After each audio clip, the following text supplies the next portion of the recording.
Hello everyone and welcome to today's match. I'm Dead Latin here joined by Jack, and we will be hosting the Div C West matchup of Cant Counterpick Stupid versus Plug Walk. Already the teams have flipped the coin and picked the first map of the day. But Jack, would you like to go ahead and talk about today's match a little bit? Yeah. I mean, I'm not too familiar with these two teams personally, but so far all that's happened is Plug Walk won the coin toss and decided to go for the map pick, and then in turn they banned Tomb of the Spider Queen. Can't Counterpick Stupid responded by banning Powers of Doom, and then Plug Walk picked Alterac Path. Yeah, it should be interesting for both of these teams, as it appears that Plug Walk is looking to go for larger maps today, banning out Tomb of the Spider Queen and going for Alterac Pass. So it appears that they're going to be trying to dominate the macro game against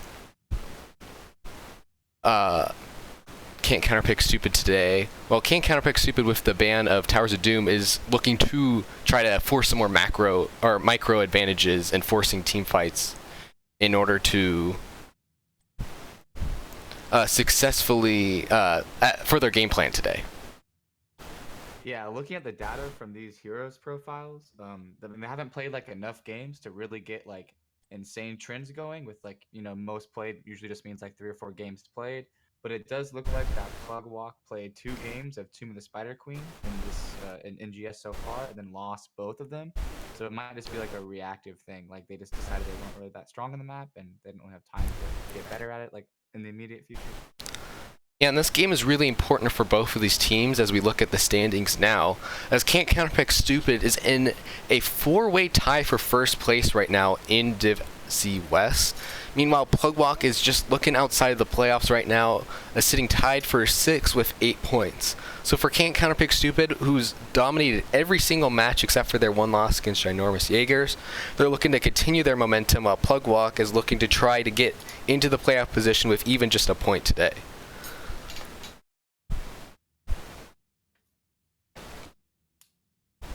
Yeah, there should be some pretty exciting games. It looks like we're just waiting on a few more people from Plug Walk, I believe, just to get into the lobby, and then we should get started in a couple minutes. Exactly. Now, looking at some past data and seeing what these teams have liked to pick in the past, what we see out of Plug Walk, what they might be prioritizing is, even though both these teams have picked a variety of heroes, Plug Walk especially looks for Kael'thas a lot, albeit, as you noted earlier, that's partially because of being on Tomb, but also as a main tank, prefer to go with Anubarak or Arthas, and have had most success, especially with that Arthas and with a Rhaegar as support. Yeah, I mean, Kael'thas definitely has like the most play rate in terms of like percentage of this kind of small sample size, and I mean their win rate's pretty high with it as well. So if it works, keep doing it, right? Exactly, and it should be interesting to see if they prioritize these heroes in this match early on in the draft, because they're not really meta heroes at the moment, especially Rhaegar, who's kind of more of a mid-tier hero. He's not really prioritized much in draft, especially compared to the top-tier healers such as Ana and Malfuri and Tyrande. Yeah, and if you're Can't Counterpick Stupid, it kind of puts you in a weird position of like, do you want to ban these heroes that you know this other team plays pretty well, or do you want to ban the meta heroes? Because like either way, you're like, there's only 3 bans, so you're letting in some good stuff every single time.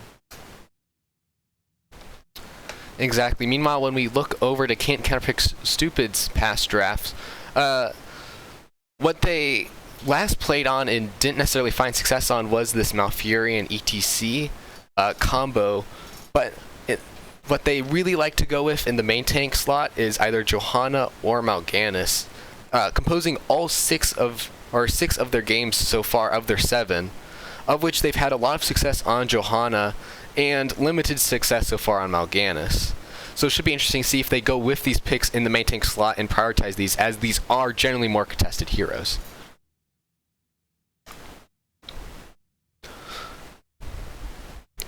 Definitely true. It's interesting to see some of these teams pull out some non-meta heroes, because I mean, it really kind of forces the game. Like most people tend to ban out these heroes that they're afraid of, and it makes the game a lot more interesting in the periods you don't really get to see every game.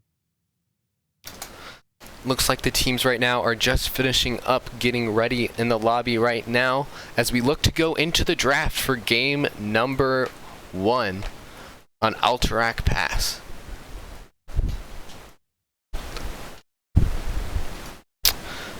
Now first pick here for Cant Counterpick Stupid.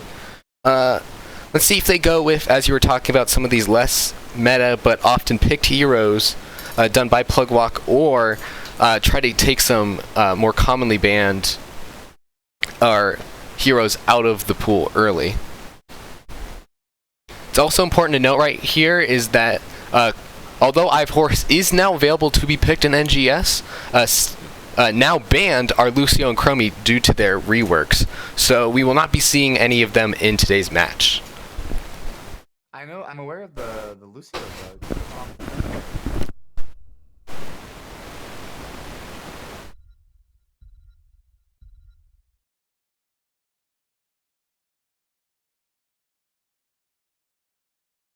Oh, we got that Kale Boss, man.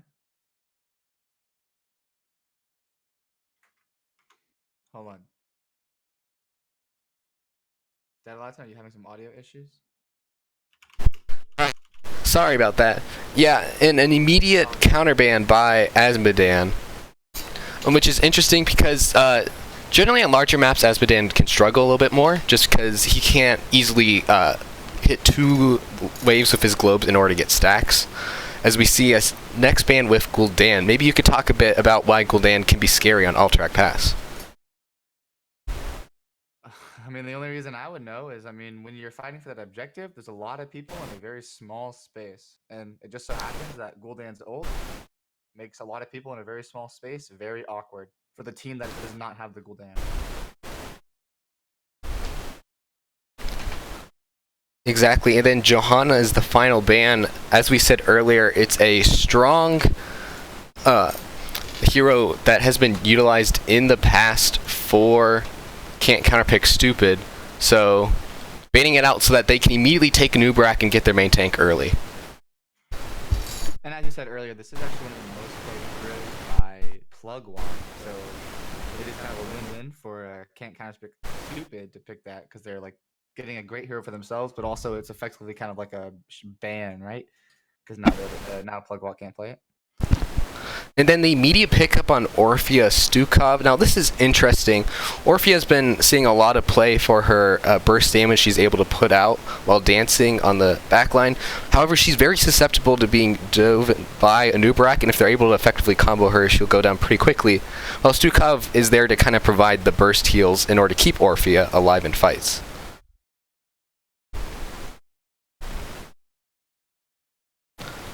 On the side of Cant Counterpick Stupid, we see a Jaina and Deckard in order to get some wave clear for the Jaina, as well as burst damage to match the Orphea. And Deckard in order to really lock down the points around the capturing of the objective, and looking like they might go more of a defensive strategy during that phase. Yeah, one thing just to note from Cant Counterpick Stupid's pick so far, I mean, a lot of these the heroes they're picking have like pretty scary AoE, either like lockdown or damage. Exactly, and should be interesting to see which soul laners these two go to, especially with the interesting Mal'Ganis ban, considering they already picked a Nubrak on the side of Alterac Pass, and he's generally not used in the off lane, while Diablo is a strong ban in order to deny one of the top main tanks from a Plugwalk in this draft. I'm actually kind of surprised Diablo made it all the way this far in the draft without like being picked or banned earlier. You can correct me if I'm wrong on this, but my understanding of the meta of this map is usually that first objective takes pretty long to actually secure. So I'm wondering if this AoE team from Cant Counterpick Stupid, if they're going to be like a little bit more aggressive and actually getting the point because they have the heroes that have the tools to be able to do so. Yeah, exactly, but Garrosh Sonya is a strong main tank and solo lane duo, with Garrosh able to lock down the front line if he's able to get through, and Sonya able to dish out some damage and just harass the back line. Rexar. The surprise Rexar play, though, he's been buffed recently and However, he still is a niche pick. It should be interesting to see how they utilize him along with the Rainer to round out the draft for Cant Counterpick Stupid. So how do you feel about this? Now that we have the full draft for Cant Counterpick Stupid, how do you feel about it?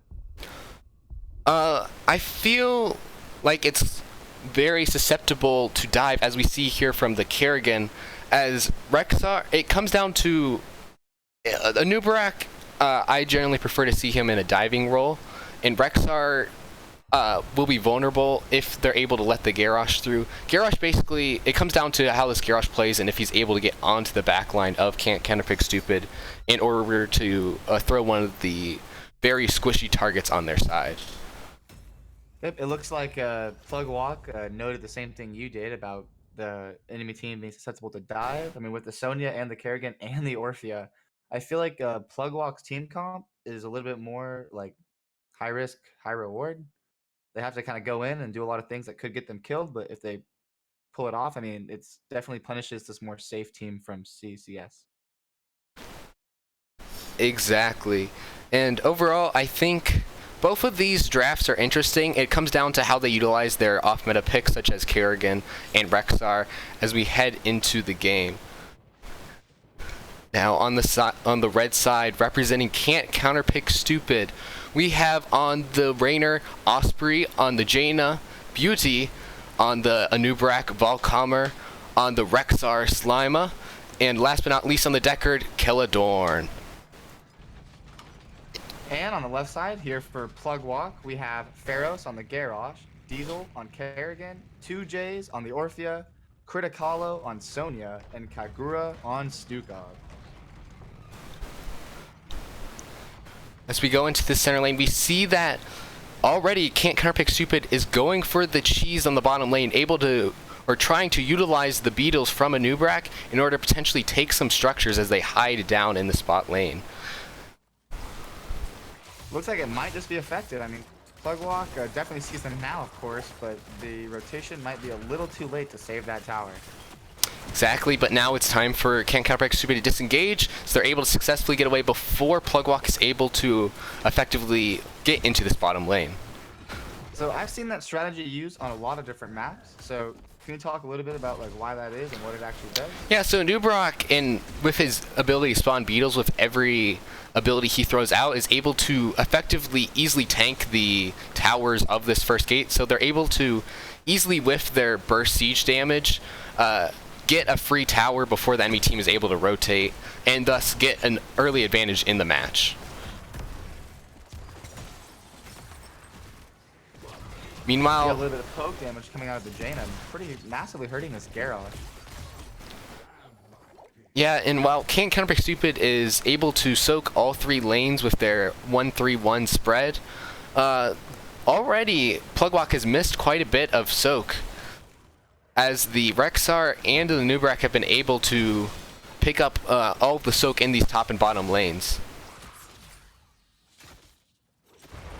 That seems like the strategy that's gonna work best for Cant Counterpick Stupid here. I mean, they have a very like ult-focused, like defensive positional point. So I feel like before the objectives start spawning, before they get 10, like they should just chill and try not to die.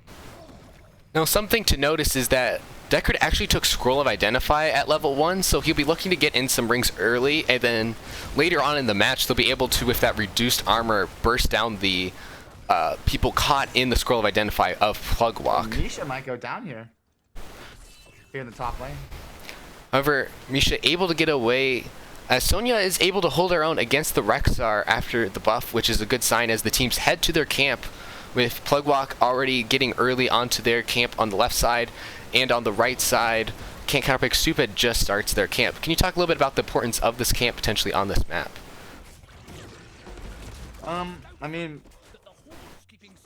camps on every map, and what I've seen from like my personal experience about this camp in particular, it just puts so much pressure on a lane, and like obviously like this timing is really good because like right now in the map you definitely don't want to be just like forced to sit in a lane, so it kind of puts the enemy into like a lose-lose, where they either like have to sit in mid and clear the camp, or they have to like focus on their objective, and then they like the mid camp will just like beat them up. As now the teams start to come into this bot lane to posture, Plugwalk trying to set up defensive posture and now going on the attack as they see Cant Counterpick Stupid clearing in the mid lane. They go ahead and start to try to clear some of these early minions. However, now Cant Counterpick Stupid is going up for the engage. Quickstar coming in and stunning Diesel on the Kerrigan, forced to kind of walk out of there. Looks like they're going to stop focusing her as Garrosh and Sonya come in to peel off. Misha staying in as she does. Slapping Kerrigan a few more times. Looks like in general they're going to be forced to retreat. A really good Garrosh throw on that Rexar, actually going to kill him. Sorry, so much is happening. Yeah, in response, though, they're able to get on the Kerrigan, who was low from the initial engage, especially with the scroll identify and the scroll from the Deckard, and able to trade 1-for-1 as they go looking for this objective now. Something I was going to mention before the epic team fight started was I actually don't know how smart it is for Plugwalk's team composition to be the one that like engages in that way. It seems like they should like dive in like pretty surgically rather than just kind of like be all clumped up. That seems like exactly what CCS wants. Yeah, Diesel went for the Jaina, but is turned down in return and is able to get killed, but they're able to kill the Nubrak. Now as Jaina is able to dish out a lot of damage to Sonya, but she spins away and is able to barely get away with a good throw by Garrosh to keep her at just under 50 health. Sonya was at like 20 HP. Now, looks like CCS here is going to be a little bit more aggressive, trying to posture up and take this point. They are going to start the timer, which puts on a lot of pressure from Plugwalk to just... Oh, looks like they're going to get it pretty easily here. Yeah, the Garrosh pressure just forced out CCS as they're able to retake the objective as both teams now try to get some resources back up as they look for the next engage. Now it looks like Plugwalk looking to potentially go in. Garrosh not able to get his stun out as he looks forward. One thing about Rexar that I'm kind of just seeing now that it's in action, is Rexar is kind of like the zoning master. And when you have like a Jaina and a Deckard on your, and like a Raynor on your team, that's so useful. Yeah, and Rexar was able to effectively zone out Plugwalk as they're able to get that mid camp to get some push, forcing for... Garrosh throwing in the Deckard into all 4 of the enemy team. With Kerrigan jumping on them, there should be an easy kill on the Deckard. Unfortunately, though, it will result in a trade for the Orphea, as Rexar is going to like kill her while the enemy team is focused on the Deckard. Yeah, however, Cant Counterpick Stupid is now re-engaging onto this. Kerrigan, Jaina able to finish her off, and now they go on to Stukov. Stukov finished off by Raynor. And Stukov dying pretty free here. The entirety of CCS seems to be at pretty good health, even like after losing their healer in that fight. Yeah, and with only 18 seconds left, it looks like this objective is pretty much going to be secured for Cant Counterpick Stupid as Rexar goes to soak a little bit more in the bottom lane. And we see Plugwalk is going to indeed look for one last engage. No, they're going to actually end up backing away. I agree with that play, just kind of give it. I feel like if they went in, it'd probably be a pretty bad fight for Plugwalk, and then like it really wouldn't result in any difference in terms of the objective. They didn't have time to cap it.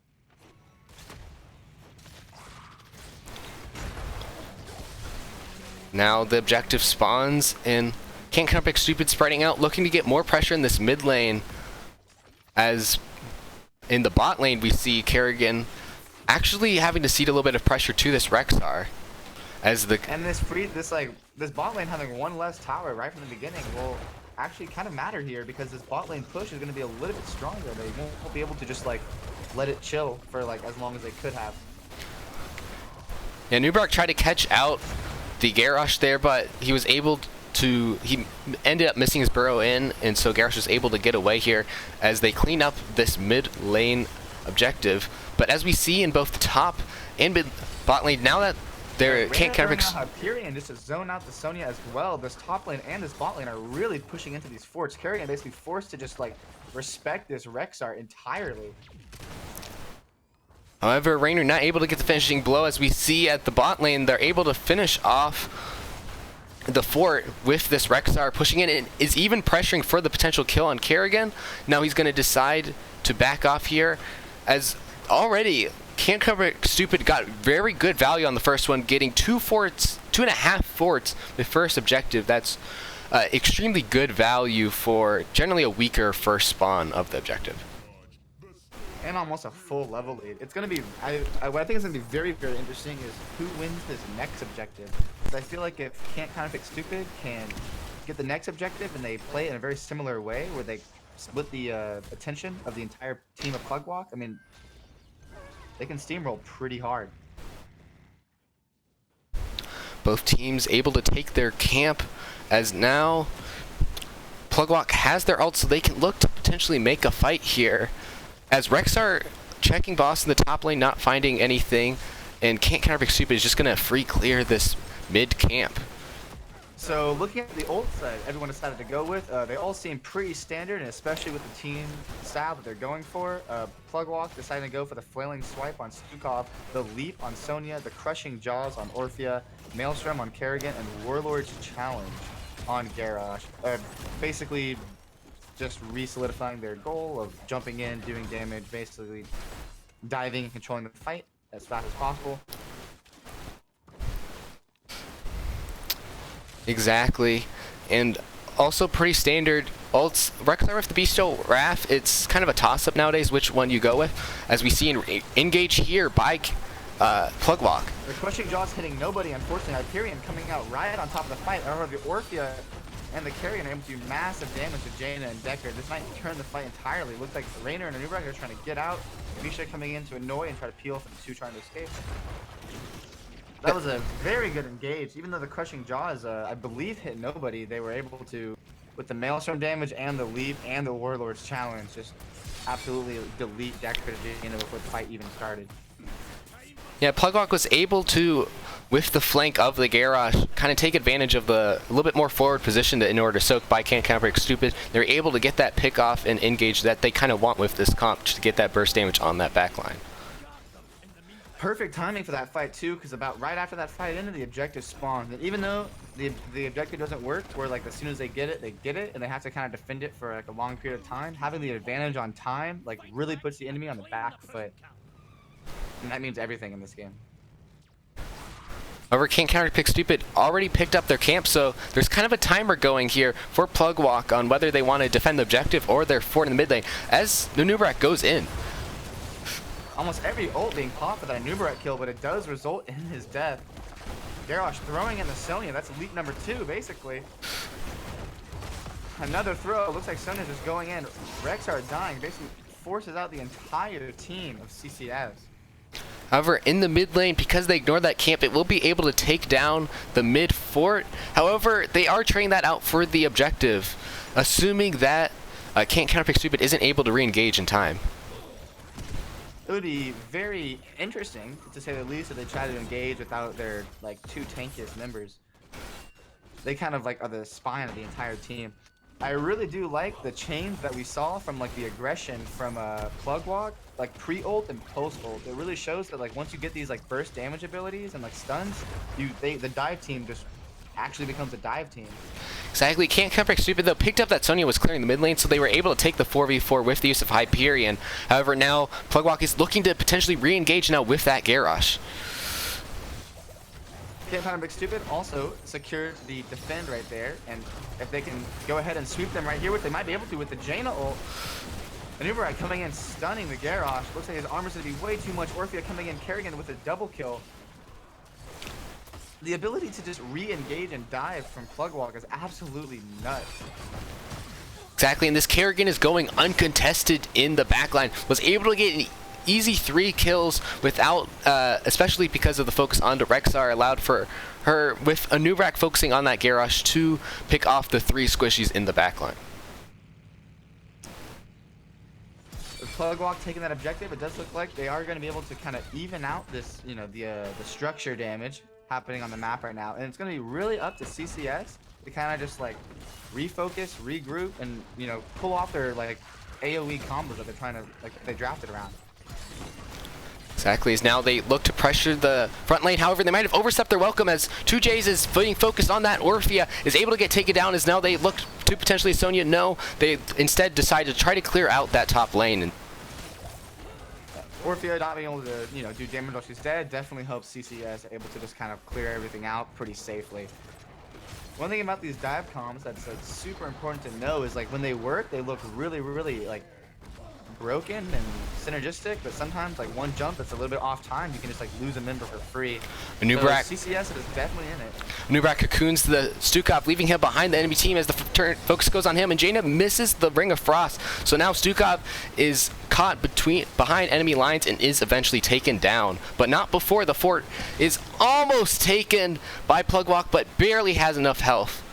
As now attention goes to the bottom lane. Every ult pop there from CCS to push back Plugwalk. Do you think that was worth it? I think it was, as they're able to look for some map control here with the Stukov still down for 18 more seconds, and with that advantage, they're able to be looking for bot boss. The boss here is definitely what they need. With so much kind of structural lead right now, like anything that just is going to put like tons of pressure and keep these divers off of them is super, super important. Plugwalk does notice they're trying to go for this though. Misha set up here. Let's see if they can get this Sonya and Kerrigan when they're diving in. And Nubrak able to pop up the Sonya and the Impale. Garrosh with the lead out of there. My bad. Yeah, Cant Counterpick Stupid able to successfully get this bot boss. However, they do have to peel off everyone in order to try to clear this mid lane and save this fort. However, I'd like to see them pushing in and trying to give up that fort in order to get potentially even a keep if they're able to get a pick while defending this boss. Yeah, especially with all of Plugwalk kind of just like forced to slap this boss, it would be it seems like a pretty advantageous position to be in. But they're going to use that timing to actually take the top boss as well and just take every camp in the game. Yeah, however, this is seen by Plugwalk as they attempt to make their way over. The burn, though, of Raynor and Rexar on this boss looks to be enough in order for them to secure this boss before Plugwalk makes their way in. Just like last time, they were a little bit too slow. Misha coming in there trying to zone out the entire team. Stay a while and listen. Sleeping the Kerrigan. Looks like they're going to try to push them back, but instead re-engage with the boss, stunning all of them. Stukov flailing swipes in an attempt to try to push the entire team back. Garrosh throwing Stukov to save him. Meanwhile, it looks like they're doing exactly what you wanted them to do on the bottom boss. They're going to push in with this boss and try to capture everybody. They're on a warpath. Garrosh down once again, 3 for 0. Yeah, make so that Sonya going down. They might just push for the win here. Yeah, although they will have 2 other keeps up with, this is pretty much almost guaranteed to be at least a keep with 4 members down for Plugwalk, with only a Stukov to defend with the little damage and zoning out ability he has. Yeah, that's definitely one thing that I kind of overlooked. I forgot about this map. You're definitely incentivized to take all the keeps because of the armor system of the living Nexus. At the same time, Rex are able to go onto the objective and take that, starting the timer, while Plugwalk is forced to continue to clear this boss just to make sure that it doesn't finish off their core. But because of this, Cant Counterpick Stupid goes on the invade on the enemy's camp. It looks like Cant Counterpick Stupid has just been so solid on like the timings of every camp and every macro decision they made. Every boss, they've been able to secure it like right before the enemy team's able to react. And every camp and like every objective catch, they just kind of get it like as soon as possible. It's definitely pretty cool to see like really nice macro timing. Around this time, Plugwalk is able to re-engage, or able to... Nubrak with the Decker with the triple sleep with the save. And Nubrak will unfortunately go down with having thrown it twice. Kerrigan coming in while Maelstrom. Yeah, that was a very successful dive in order to try to pick off that Nubrak right away. However, at the cost of the fact that Cant Counterpick Stupid was able to stall enough in order to get the objective. So although they're not able to really push with it as their death timers are so high with that 4 for 0 trade, they're at least able to make sure that Plugwalk isn't able to really push their advantage during this time. Yep, hopefully these 3 Orc Warriors live long enough for Cant Counterpick Stupid to not get too far behind and like or for Plugwalk to just kind of take this game back.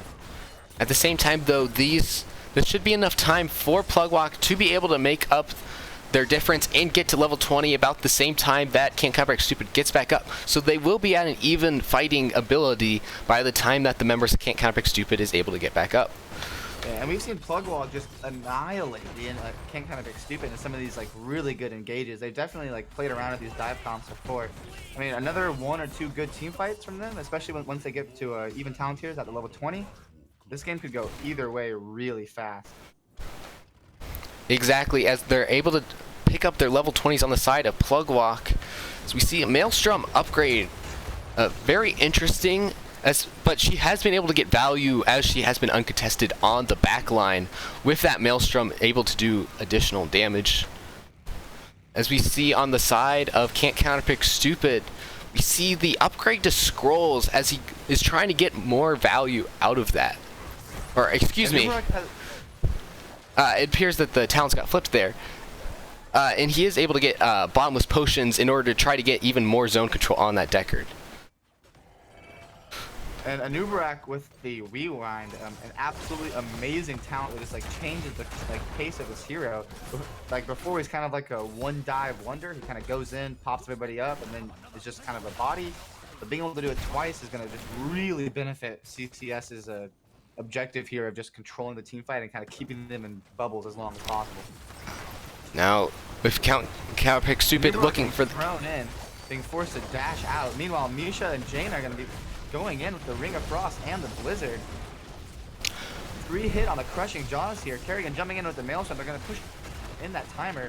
Misha zoning out incredibly well here. The Bear's going to go down, but definitely worth it for how much they're able to just not die.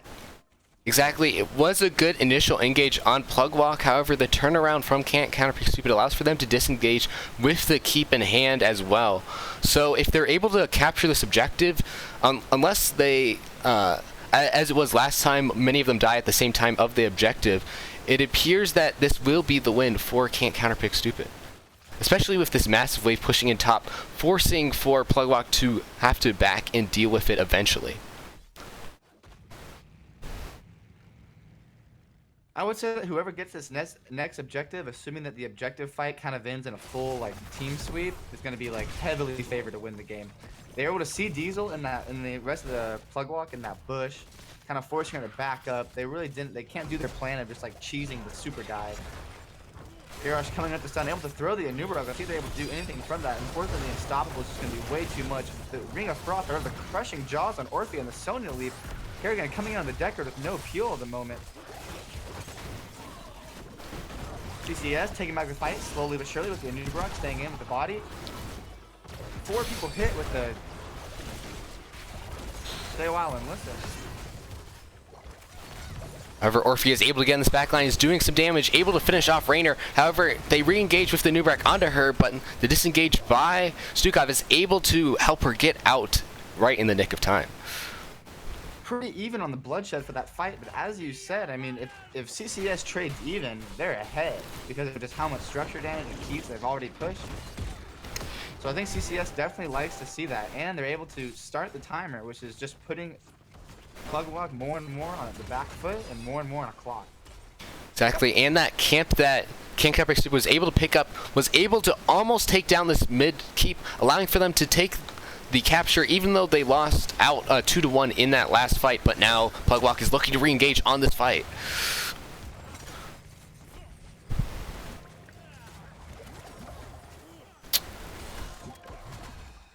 Misha getting caught out as it was trying to stall with Misha. However, Misha able to get away, as now both teams are looking to potentially fight, with Kerrigan having to focus on clearing core and Raynor just now coming back, but Anubarak goes in.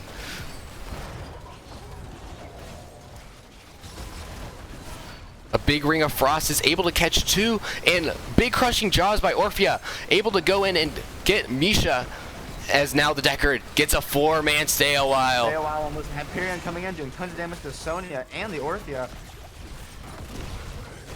The Orphea going down to the Hyperion damage as well as the Sonya. It looks like this is going to be CCS's opportunity to recapture the point and maybe push in for the win here. Plugwalk can't push back this push. However, push 8 times. Yeah, Kerrigan going in though is looking for the kill on Raynor or Anubarak, but he's not able to find it. As Rek'Thar puts enough pressure and damage on to kill the Kerrigan, and now is looking for more, as looking for the Garrosh. However, Kerrigan caught in a few of those Jaina Blizzards. It will look like this means the point for CCS. And I would be very surprised if this didn't mean the game as well. With no armor on the Dwarven Nexus here. Yeah, exactly. It's already down to half health just because of the catapults in these lanes, able to put on pressure, as now Cant Counterpick Stupid is looking to end the game on this core, looking for a desperation play by the Garrosh and Stukov to somehow pull off a miracle. Well, they are the team for desperation plays if there was one. However, the cocoon on the Stukov and the pressure on the core will be just too much, as Cant Counterpick Stupid will win game number 1.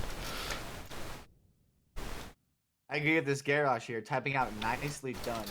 I think the CCS's team comp, I mean, in fights, there was definitely a few fights where they really showed kind of their ability to be in a bad situation and then use the Misha pretty perfectly and use stay while and listen, hit like 4 people, I think like 3 or 4 times that fight. And they were able to really take control. And those macro timings are really impressive. Every single time that Plug Walk realized they were on boss or realized that they needed to do something, there was either a camp down their lane or boss was already taken. Yeah, in that Raynor, when he wasn't pressured out by the Kerrigan and Orphea in his face, was able to do an extreme amount of damage and just eventually poke down some of these frontliney assassins such as Orphea and Kerrigan, who have to be in the face of the opponent and thus give Raynor opportunity to put in a ton of damage from his ranged position. That game was definitely a lot closer than it looked if you were just looking at the structures, however. I mean, I was pretty impressed by just how quickly the entire team of CCS just got deleted once Plugwalk decided to go in on some of those points. The Kerrigan Maelstrom, I think she got triple killed 2 times in that game. Yeah, I believe so, as now we look for game number 2. And the choice of Plugwalk, they did choose the map pick in game number 1. It'll be interesting to see if they go with the same in game number 2.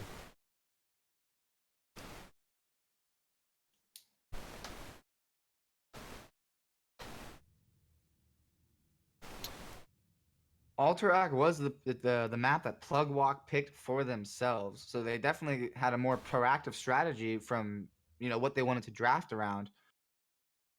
It definitely seems like Cant Counterpick Stupid was pretty familiar with the map, though, and they had pretty solid timings on almost every camp that they could have done.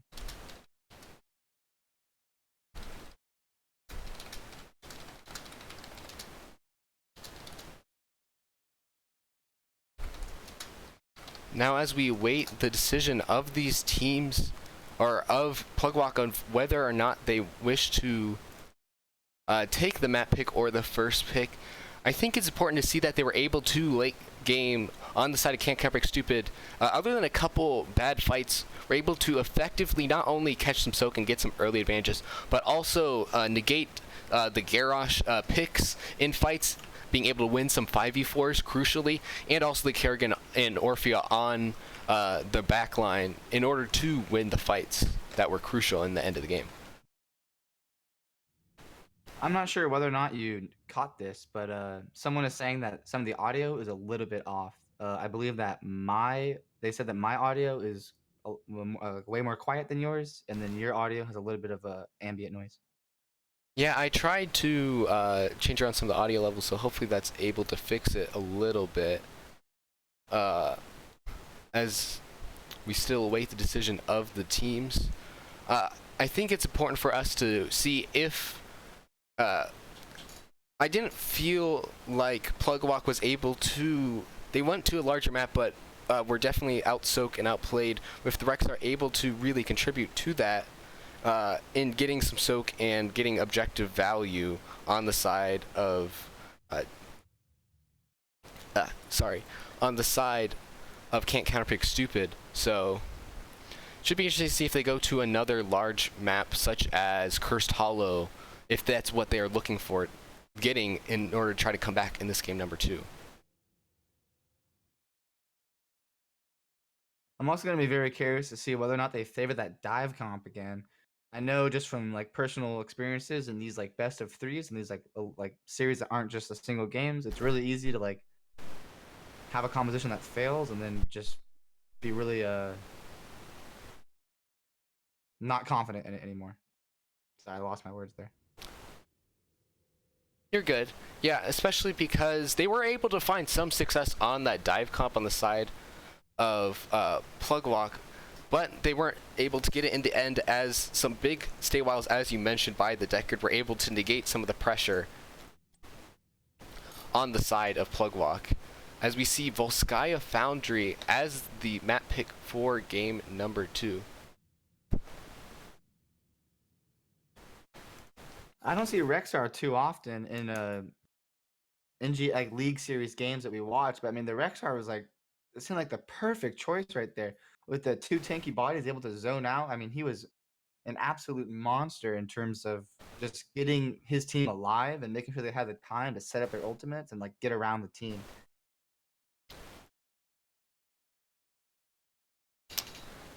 Exactly. As now the teams are taking a little bit of a break right now as they prepare for this game number 2. But it's important for us to look at Volskaya. Obviously, Rexar isn't going to be coming out, but Deckard, who was very important at locking down some of the areas, Volskaya is his strongest map. So it should be interesting to be able to see if they pick him up now.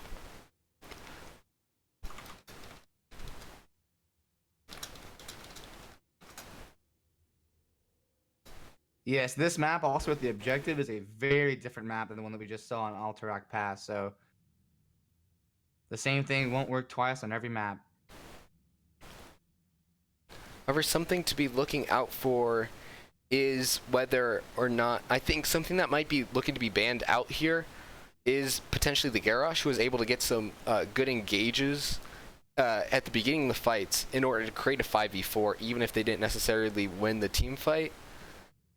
Or seeing if they stick with the Kilthos ban in order to try to deny who is also very strong on this Volskaya. I'd be pretty surprised if I don't see that Kilthos ban again. But who knows? Maybe they're a little bit less scared of it than I would be if I was going up against Plugwalk right now.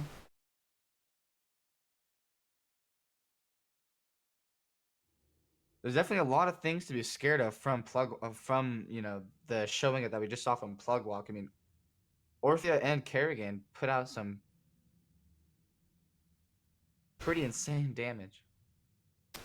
Yeah, however, because of that, Cant Counterpick Super was able to, especially if the Orphea, after her initial burst damage, if she wasn't able to get a kill or get some people caught in the crushing jaws, able to just turn on her and easily melt her with that Raynor Jaina burst damage that they were able to put out. So, again, a lot of that came down to some disengage ults that they were able to get on the side of Cant Counterpick Stupid after 10. So it should be interesting to see if they're focusing on getting some more tools to counter that dive. Obviously Rexar will, or I shouldn't say obviously, more than likely Rexar will not be picked on this map, as it's a little bit of a smaller map, and so you want generally a more team fighty oriented, such as Blaze or Urel or Elioric in your solo lane. Versonia is also strong as we start to see us get into the draft now for game number 2 of Plugwalk versus Cant Counterpick Stupid.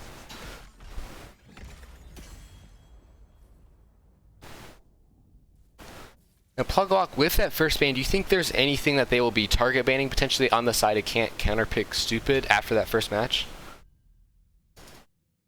It's tough to say. I mean, the CCS team was definitely a lot more like a single unit, more so than like a few heroes that were just jumping on people and killing them with insane damage. I'm sure if they're confident they can beat that strategy, there's really not like a single hero that I think would be way too scary. They're obviously they do not like playing against his Asmos. It was pretty much insta banned in both games. And this is a much stronger map for Azmodan with the short rotation between top and bottom. So he is able to get more value here, so I understand the ban. And Diablo denied again earlier on, as generally more as expected on Volskaya. And we see the Johanna ban out again. I mean, it seems like these early bans are just really prioritizing these heroes that are just very, very good at controlling groups. Because, I mean, the name of this game is objectives, and when you're forced to stand in a position, I mean, anything that just kind of makes that really, really annoying is absolutely horrible. And as we said earlier, Cant Counterpick Stupid has been very effective on the Johanna in previous games, so it's interesting to see that banned out. But Orphea banned out. Interesting to see that Cant Counterpick Stupid does not want to face Orphea in game number 2. This, however, does get the Kael'thas through, which is exactly what I was talking about when I was mentioning how they're pretty much forced to choose between these meta heroes that they want to ban out or the heroes they know that Plugwalk really likes to play. And I'm sure they're very happy to see that Orphea banned out to see you instantly pick Kael'thas. Yeah, however, the Nubrak being responded in order to put some pressure on Kael'thas in team fights, along with Stukov, or actually this time Stukov picked up by Cant Counterpick Stukov, or Cant Counterpick Stupid. Well, hopefully that is true for them. Hopefully they cannot counterpick this Stukov. Now it's important for Plugwalk to probably pick up their main tank here and get some defense for this Kael'thas so that he's able to put out damage on the point. Alex Straza being picked up along with Blaze. Very strong area heroes who are able to lock down, such as Alex Straza with her Dragon form and Blaze with Bunker if he chooses to go with that. Yeah, looking at Plugwalk's hero profile stats, they're picking up a lot of heroes that they love to pick up. So I'm sure they're pretty confident going into this game, which is something they definitely need after the recent loss. Oh, Cant Counterpick Stupid bans Varian, an interesting ban on their side, potentially to counter an upcoming pick, while Maya banned out immediately, who has been one of the strongest heroes in the meta as an assassin, and especially on this map where she's able to get some resets because people are bunched up together on the point.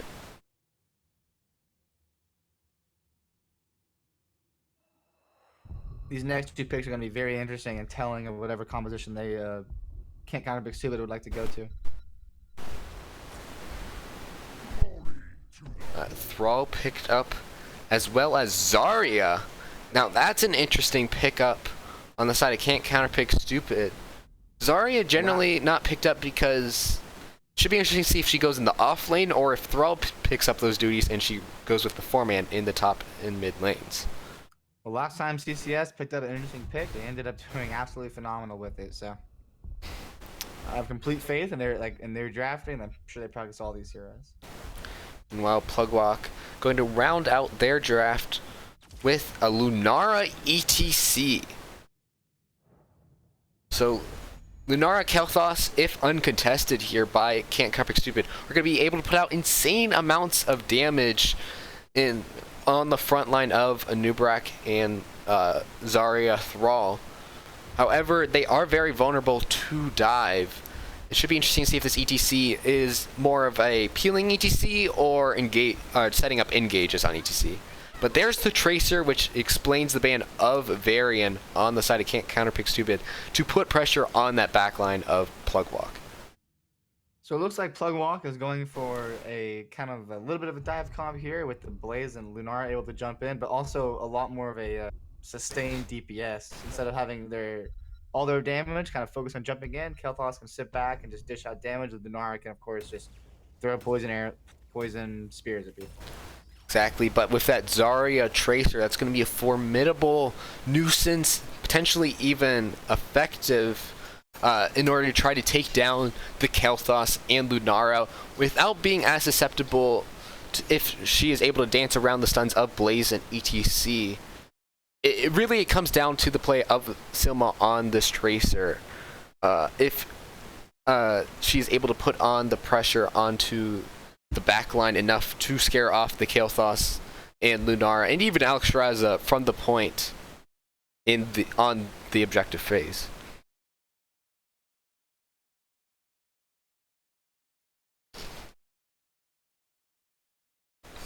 Meanwhile, the key here for Plugwalk is going to be seeing if their main tanks in Pharos and Criticola are able to effectively either get Tracer picks or maybe zone off the Tracer from the rest of her team and really make sure that the Kael'thas and Lunara are able to put in that poke from the backline. And I'm especially looking for Blaze to seeing if he's able to get effective bunkers if he chooses to go down that route. All right, as we're entering the Foundry, Zach, let's introduce these players. Yeah, on the side of Cant Counterpick Stupid, we have Beauty on the Zarya, Osprey on the Garrosh, on Anubrak Volkhammer, on Tracer Silma, and finally on Stukov Keladorn. And on the blue side, left side, here to try to get back, get a point on the board and get their game, which I believe you said gets them into playoff. We have Pharaohs main tanking on this ETC, 2 J's on the Kael'thas, Diesel on the Lunara, Kagura on the Alexstrasza, and Criticalo on the Blaze. Plugwalk starting by trying to fan out to see if they can catch out this Anubrak, because they're assuming that they are going for the cheese. However, they actually went top lane in order to get the structure, which is only guarded by Lunara. So they're able to put some effective pressure in order to get down this first tower. Lunara going to make this not as free as it was last game, and they're actually not even going to be able to get it this time with the correct responses coming out from Plugwalk. But because of that, we see Plugwalk is able to get some immediate soak with Blaze in the bot lane, and Kael'thas able to quick clear that mid lane in order to get clear priority in all 3 of these lanes.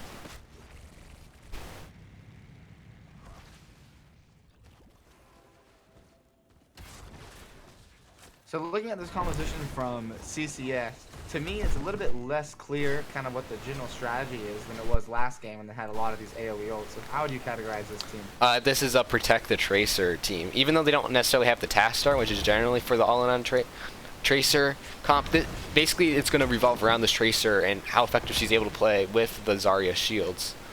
As we see Cant Counterpick Stupid rotating down in order to get priority onto their camp with the turret.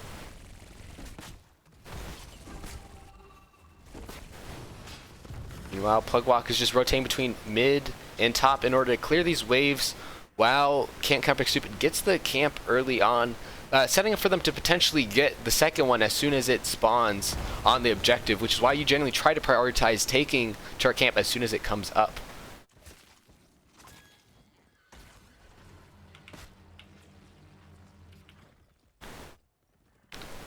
Now we see in the mid lane, Plugwalk finally rotating down in order to take their turret camp. While on the side of Cant Counterpick Stupid, they start to pick up this top siege camp. Should be interesting to see if they decide to hold this camp, or if they take it right away in order to get some early pressure onto this top lane.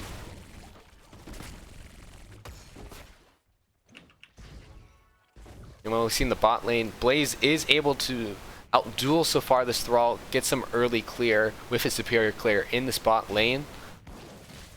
And we see Plugwalk pick up their turret camp, finally rotate up at the same time as Cant Counterpick Stupid picks up their siege camp in the top lane. Here in the top lane as well, we see Diesel just throwing spears after spear to this Anubrak, definitely making it really annoying for him to stay in this lane. You can see coming on with the slide, trying to get some damage on this Anubrak. Unfortunately, they're not able to get the kill. Tracer doing some damage back to this Lunara, missing the bomb just so slightly. Yeah, we see a little bit of a preview of what we're going to expect in fights as we see ETC slide in. Lunara going for the Anubrak, but he's able to barely get out in time with his burrow. But we see Tracer harassing the Lunara and probably the Kael'thas in this upcoming fight, while at the same time Lunara able to put some pressure on the main tanks and the front line of Cant Counterpick Stupid. Plugwalk knows that they just... Oh, my bad.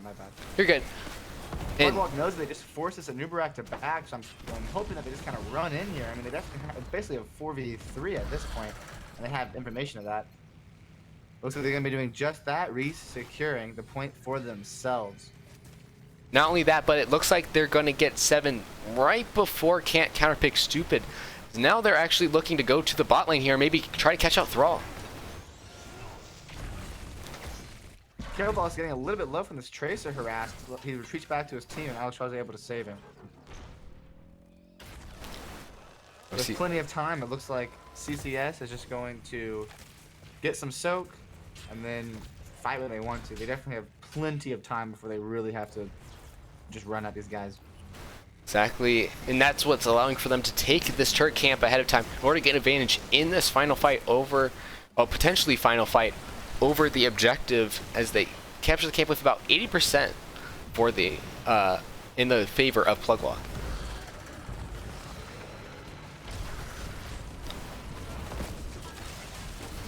As Here we see a big engage here as Blaze runs in, just lays down fire. Meanwhile, ETC sliding on 3 people. Kael'Thas doing tons of damage with his AoE to everybody, forcing a lot of CCS to back up. Meanwhile, Stukov keeping his team alive. Lunara too low to stay in with the tracer damage. Extremely high. Alex are going to get dropped. They no longer have the heals to be able to sustain them staying in. CCS will successfully push back Plug Walk from the point at 99% with a 2-for-0 trade.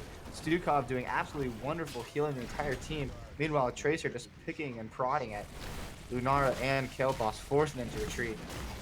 Yeah, that was a crucial bomb onto the Kael'Thas in order to finish that kill off and allow for Cant Counterpick Super to continue to go in as they pick up the camp of Plugwalk. But now Plugwalk is looking for one final engage on this point, but not in time. They're going to get just a little bit too slow, but they might actually try to get some kills here, even with the mech. Looks like the Alex and the Kael'Thas are going to be putting out some decent damage here. Alex might actually fall if this Blaze gets the stun. And of course, right after they secured that point, CCS also got a little bit of extra spoils with the Plugwalk's turret camp, fortification camp. But the same actually going to go down here, staying way too long in the mid lane. Yeah, Cant Counterpick Super though going to the top lane, going in order to try to secure this fountain for the second objective, and get some value and damage onto this wall, but backing off before they can get some damage onto the fort. All in all, I'd say a pretty tame amount of damage from that first mech.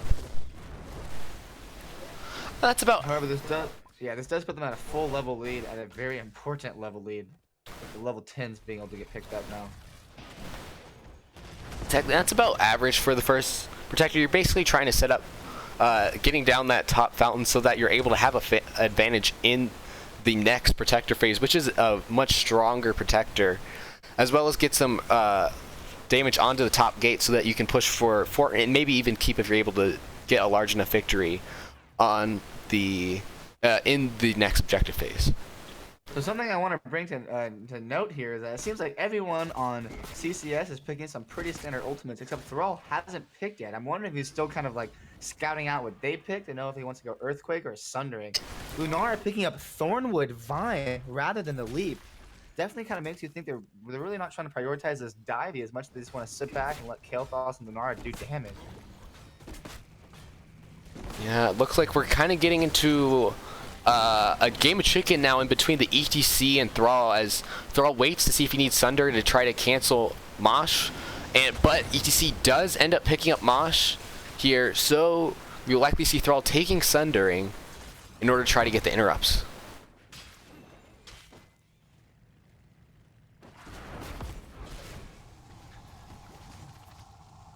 It might be kind of a small thing, but I definitely am impressed. Just like the general game knowledge needed for the Thrall to wait. He actually ends up going Earthquake anyway. I don't know why he held his pick for so long then.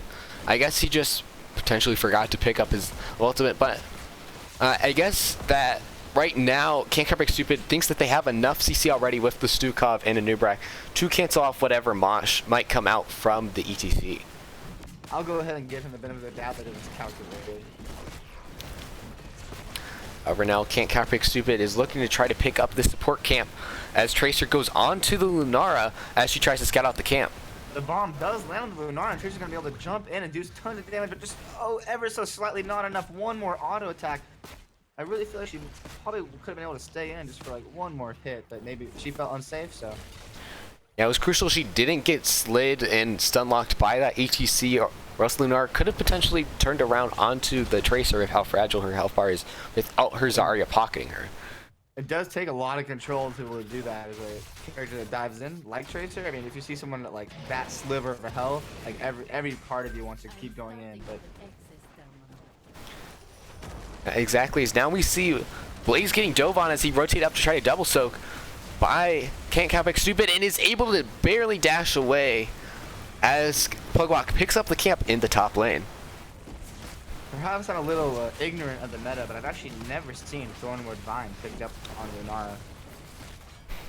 Actually, it was seen today in a Div S game by, I forget who, but it was picked up in Div S, so it's not necessarily completely out of question, but I agree that generally it is Leaping Strike that does get picked up.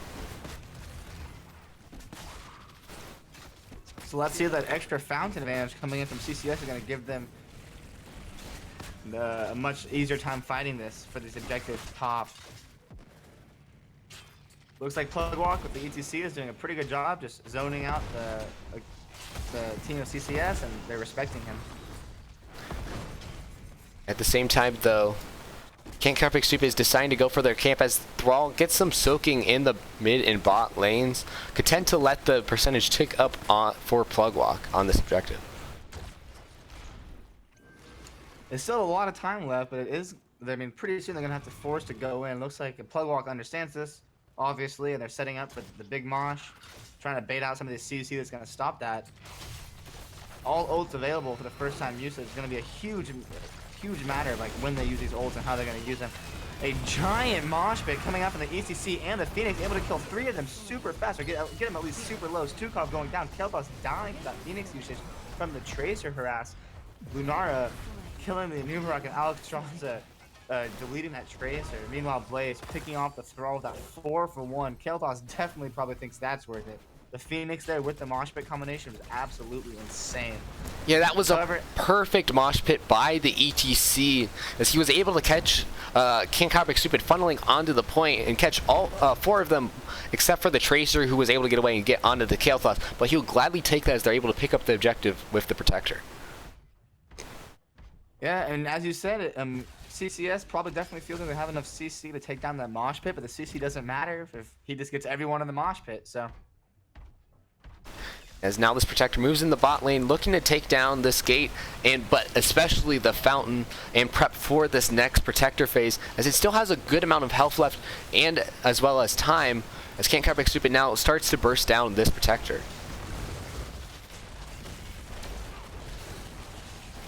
Something I've noticed from Plugwalk throughout both these games is whenever they commit to something and they go in and they use their skills, they're very, very together. With their dive comp and this comp, everything was super in sync, which definitely makes their team fight ability very powerful. Azari was trying to catch out, it looked like the ETC, as well as with the Stukov silence, but now instead they're turning onto the Alexstrasza as they look to try to get re-engaged with the Earthquake used as well. The Impale coming out of the Numerock. Looks like they're more so using the Earthquake to just kind of push them back. We're not able to chase them enough to get any kills off that. Meanwhile, both teams just going to take their turn camp.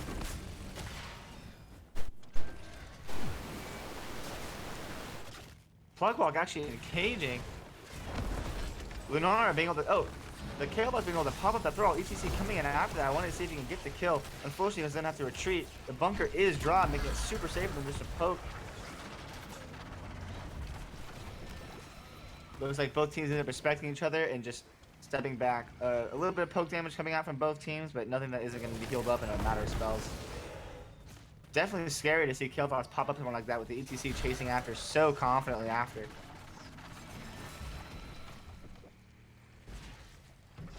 It's going to be a little bit of a battle for the support camp, but it looks like Plugwalk's actually going to be able to bully out Cant Counterpick Stupid here and possibly get the support camp. And Numerock choosing not to dive in and try to contest. He does dive in to get 4 people in knockup though. Meanwhile, an epic monster with the Phoenix coming in and the turret drop doing an absolutely insane amount of damage to everybody. Alexstrasza peeling off this Tracer for the Kel'Thas to hopefully prevent what happened last time. The shield's coming up for Kel'Thas, keeping him alive. The Numerock is going to go down.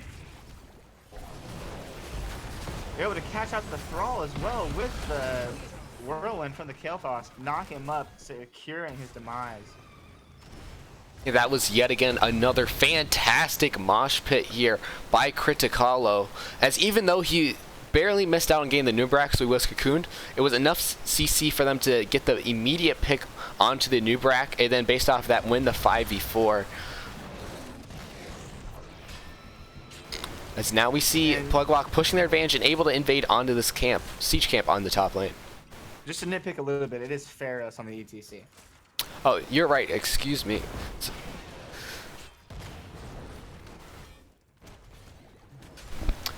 now Plugwalk is able to, with their advantage, absolutely take this top fort without any, without Cant Counterpick Stupid able to step up as the next objective is starting to start the countdown with 20 seconds until as Plugwalk rotates into the mid lane. If I could describe Plugwalk in one word just from watching them right now, it's explosive. The way that they're able to kind of set up and all at once, they just kind of, you know, pull the trigger and then all their things pop off, and it just turns out, I mean, it usually ends up in these really favorable team fights. Definitely scary. It's definitely going to force CCS to do what they did last game, which is just disengage and control the fights extremely well. Exactly, with Plugwalk actually looking for an invade onto this camp. They've caught out Cant Counterpick Stupid. ETC with the mosh, or with the slide, is able to get in, but he is immediately cocooned by the Anubarak. Cocoon going down pretty fast with the Phoenix. Alex Charger is doing tons of burst damage to this Anubarak, trying to chase down the Stupid and the Anubarak with some Blaze Oil. Looks like they are going to be able to do tons of damage to the Anubarak. He will be able to slide out before he goes down. Lunara getting taking tons of damage here, being forced to walk away, sitting in this Alexstrasza heal. Looks like with that Earthquake, they're going to be able to just disengage. They do end up taking the turret, I believe. Yeah, and that was a fantastic Graviton surge by the Zarya there in order to try to basically save that team fight and not really result in advantage for either team by locking up 4 of the members of Plugwalk. Along with that, Stukov Silence basically able to even out the fight damage-wise and make Plugwalk disengage from that fight. All those ults pop there to defend the turret camp, though, does mean there's not going to be ults available for this objective. With the Mosh Pit and the Phoenix about to be up, meanwhile, Earthquake won't be up for a pretty long while, so I'm interested to see if they get that advantage just finding more CC ultimates. Thrall now forced to rotate down so that Cant Counterpick Stupid is able to get a fight before the objective goes over to Plugwalk now as the team's positioned for the potentially final fight of this objective. Meanwhile, we're gonna see that we do have a full level lead coming out from Plugwalk. I mean, they're gonna have 20, a full level ahead if it keeps up like this, which is gonna be a huge deal. Graviton Surge taking tons of people. ETC coming out, actually gonna get flailing swiped away from the Mosh Pit, not able to cast it. Lunara going down. This fight's not going in favor of Plugwalk right now. Meanwhile, the Phoenix and the Alexstrasza are doing so much damage to this Anubarak and Thrall. Anubarak is gonna go down from it. The body block on the Stukov is insane. He is just not able to move anywhere. You can see with the 3-man slide and the pushback, looks like they are going to try to just keep harassing the Stukov. However, it does seem like he should be able to escape here with his life. For now, the focus turns onto the Zarya, as with the Protector, they're marching with the giant amount of damage that this Protector is able to dish out to heroes, as they put their focus slowly onto the keep now of Cant Counterpick Stupid. And Plugwalk is going to get 20 really soon here, which means that they're going to start using a lot of their big talent levels here, maybe to try to get a team fight underneath this keep, and then maybe go for the win and they get the team fight victory that they're looking for. But with the Protector going low, they are able to finish off the keep. That is crucial for Plugwalk to put some pressure on the spot wave. However, Cant Counterpick Stupid is potentially looking for the re-engage. Now they're deciding to peel off Soak as they do, as Plugwalk was able to get 20 with that Protector. The bloodshed of this Protector isn't quite over yet. He's going to go mid to try to get the fort. He's actually doing tons of hero damage to these people. Zarya going down from the Protector damage. Meanwhile, the fort's going down as well. Anubarak forced to retreat. Stukov the same. At almost 0 health, this Protector is just doing so much damage to these structures and heroes. With the level 20 talented Phoenix coming out, doing tons of damage to the Stukov, forcing him to retreat. CCS is just respecting this team. They have to. Lunara throwing out a Vine. Cocoon being dropped almost immediately. Tracer using those few seconds to throw out some damage on this ETC, possibly killing him. The Earthquake coming down, but instead tons of damage on this Tracer with the lockdown. Mosh Pit singled out on the Thrall to kill almost every damage from CCS. It definitely appears like Plugwalk is going to try to go for this win here, or at least all the keeps. Yeah, I'd like to see them rotate down and go for the win. Instead, they're going for the safer play with the keep. That was a fantastic job of Pharaohs to slide on the Tracer after the failed disengage by Cant Counterpick Stupid to try to catch them out with the Protector rotating, even though they were down 20, but now they face the fight on core for map number 2. 5v3 here for about 30 more seconds coming out from these teams with the level 20 talent event still happening. Nubrak coming in, knocking up 3. Meanwhile, ETC trying to trade, sliding into 3 as well. Tons of damage coming out of the Zarya. The installable and the shield is going to be just enough to get her back home to safety. However, being home is not going to stop this push. Cocoon on the Blaze looking for a 4v3 to try to turn things around. Zarya and Sukov coming in. Flailing Swans to push them off the Nexus. Or the core, my bad. Reinforcements are coming, but is it too late? Core is down to 15% as Bunker is popped. Bunker dropping, too much safe damage coming out in that core. An absolutely phenomenal performance coming out from Plugwalk. And with an almost like reverse kind of showing that we saw from the last game. I mean, I would say Cant Counterpick Stupid was absolutely controlling every aspect of the game on that first map, but I mean, the exact same could be said for Plugwalk here. Yeah, and this Lunara, when she wasn't being harassed by Lunara, was able to, or by Tracer, excuse me, was able to put out a ton of damage onto the front line of Cant Counterpick Stupid, and was able to get the crucial, was able to do that so that they're able to win these team fights after some failed dives by Cant Counterpick Stupid late into the game. I'd be very shocked to see the Kael'thas go like last, the first 2 bans from Cant Counterpick Stupid. He definitely does earn the respect that he seemed to have gotten from that first game, doing so much damage and so much CC, absolutely blowing up these squishier damage dealers like Tracer, Thrall, and then the squishy Stukov in these team fights.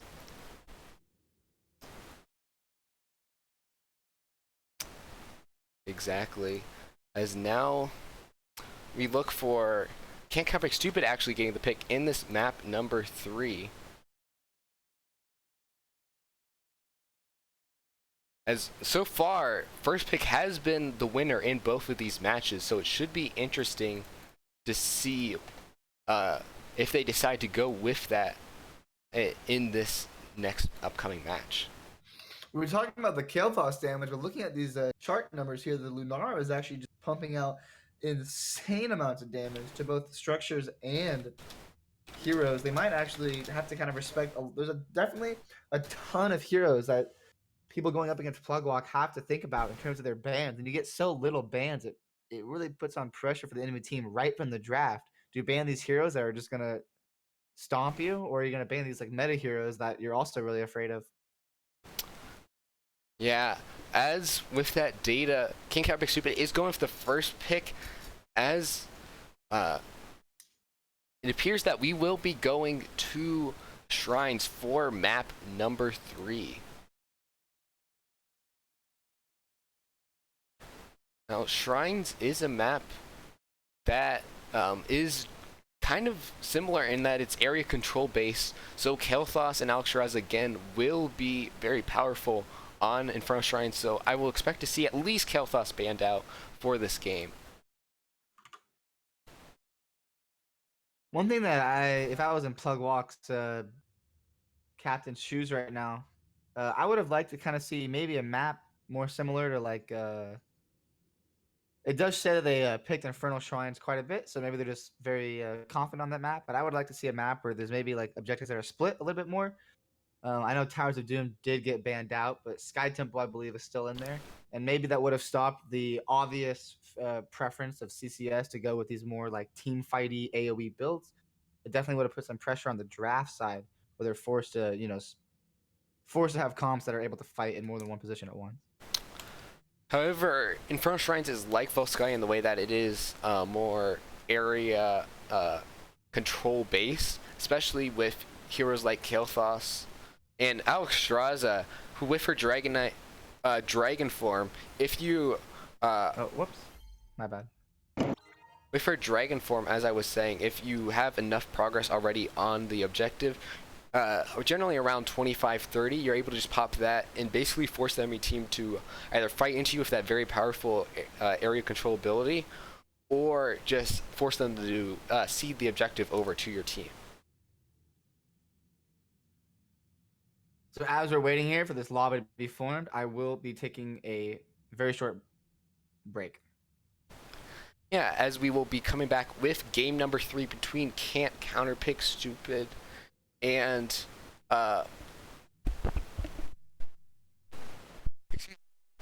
Can't Counterpick Stupid versus Plug Walk. We'll be right back.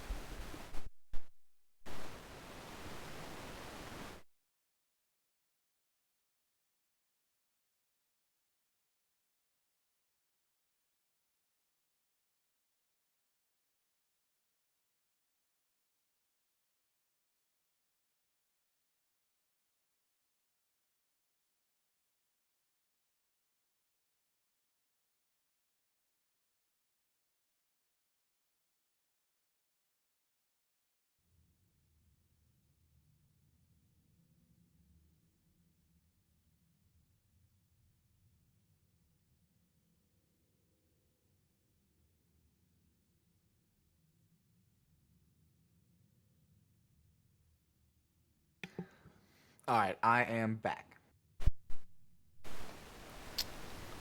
Still waiting the lobby here for game number 3. So usually in a best of 3 series, after the first 2 games, you kind of get a general idea of who's a little bit more of a stronger team, whose style kind of fits the map, or who counters the other person's style. But I mean, both games were kind of won by absolute control, it seemed. Exactly. So I have no way to predict who might win this one. It should mean it would be a great game. Yeah, it's been a very back and forth series so far, so it should be interesting to see in what way these teams go in draft. Whether we'll see what they were able to succeed with last game by Plug Walk of a more area control poke centered comp, or the dive comp that they went with in game number 1.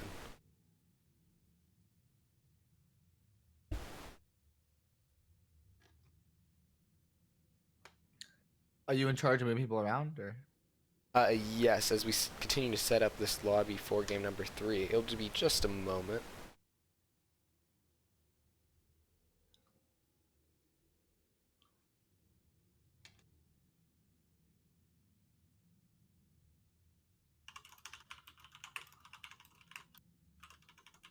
Should be interesting to see, though. Anubrak has been highly prioritized by Cant Counterpick Stupid, so it should be interesting to see if they go for that with the first pick again, as they did in game number 1, or if they prioritize someone else this game. A lot of this also revolves around what type of comp, again, as we were talking about, Plug Walk goes with. Especially with some more niche picks like in Lunara, seeing if they come out with those picks again in game number 3. So everyone is now into the lobby. It looks like they do need a little bit of some move arounds here, so they're not playing for each other's teams.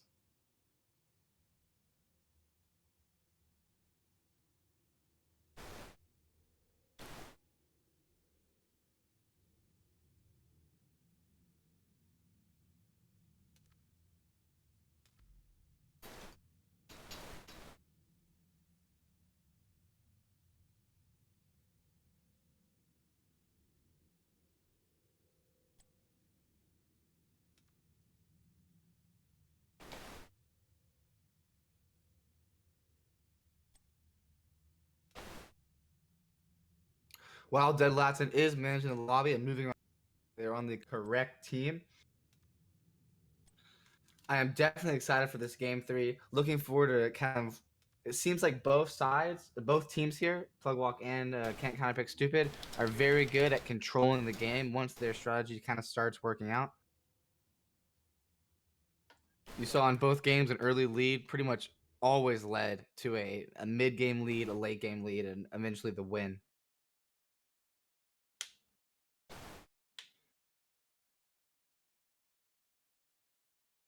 So it's definitely going to be interesting to see whether or not that trend stays for this game 3, and the early game is a good predictor of who's going to win the game, or if a team is able to come back. If Plug Walk decides to go for the more of a divey comp again, they definitely have much more opportunities to come back with some nasty team fights.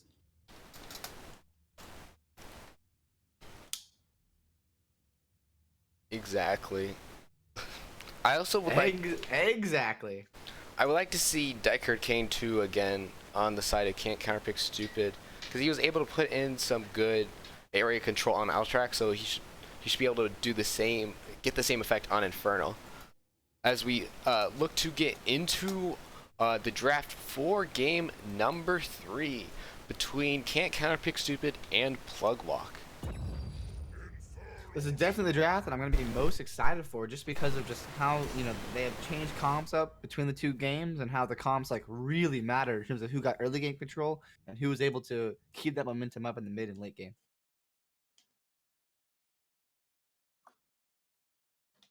And with best of series, there's always like metagame to do with these drafts. I mean, in the first game, they're kind of like just going off any prior experience with the team or just kind of stats they can look at. But now, I mean, they've played the team for 2 games. They know what they're afraid of. They know what they can, maybe let slide, what they should pick for themselves. So this should be, the draft that they're putting all their marbles in. Ready. Starting with their standard 2 bans that they've already gone with that Asmo for game number 1 and 2. They keep picking better and better maps for Asmodan, so it's understandable that they ban him. But Diablo again banned out on the Cant Counterpick Stupid. Very solid on this map with the amount of walls near the objective and on the rotations. And we'll see if they go again to the Orphea like they did in game number 2 to deny that pick from the side of Plugwalk. I definitely agree with their call here to fear the Kael'thas way more than they fear the Orphea. Yeah, Kael'thas is just a better hero overall on this map, so it's very understandable that they want to deny him with his ability to very quickly take the objective. However, that does leave open Alexstrasza for the side of Plugwalk as they go for their last ban again with the Johanna. It's going to be interesting to see whether or not Plugwalk kind of insta-picks those same heroes that they wanted to insta-pick before. Like the Orphea. With first pick, we'll see if they return to that Anubrak pick again on Cant Counterpick Stupid, or go. Unlike the first 2 games, the Anubrak is not coming out as early, not coming out as instantly as you would assume if they were going to pick it. Which looks like they did decide that the Anubrak is the best bet.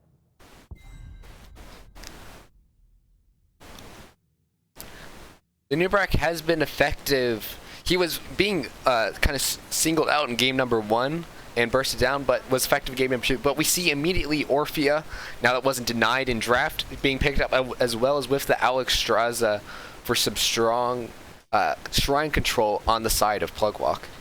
Definitely what I would have expected. I mean, you pretty much call the Alexstrasza, and then it seems like they've just been bouncing between this Orphea Kael'thas, and they can't ban both, so. It should be interesting to see what ult the Orphea decides to go with on this map, as we see the Lunara actually being picked up on the side of Cant Counterpick Stupid, along with Gul'dan. Gul'dan very understandable as he's able to put out a lot of shrine clear. However, Lunara is very interesting as see if they're able to utilize them as much as Plugwalk was able to last game. I'm wondering if the Lunara pick is a little bit of like a metagame pick here, because for one, they don't want the Plugwalk Lunara doing 60k hero damage to them, and then maybe they feel like they can replicate that with doing 60k hero damage to Plugwalk. Yeah, however, with the Orphea pickup, they're going to be a little bit more dive-oriented, leaving Lunara more exposed than she was in the last game. As we saw, Tracer was able to put a lot of pressure and pick off Lunara in a lot of fights last game. So if Plugwalk are able to get some more dive to complement this Orphea, Lunara might be a little bit more vulnerable than she was last game when she only had Tracer on her. I'm really curious to see what kind of like heavier tank and CC heroes people pick up for this draft. ETC getting panned out to stop them like 4-man mosh pits that terrorized Cant Counterpick Stupid last game. Extremely understandable that ETC was able to single-handedly win 2 or 3 fights on his own. As we see now, whether Plugwalk are deciding to go more dive-oriented to try to kill off this Lunara and Gul'dan, or if they're going to decide to go more shrine clear, they go Garrosh Blaze, similar to game number 1, signaling their willingness to go for dive.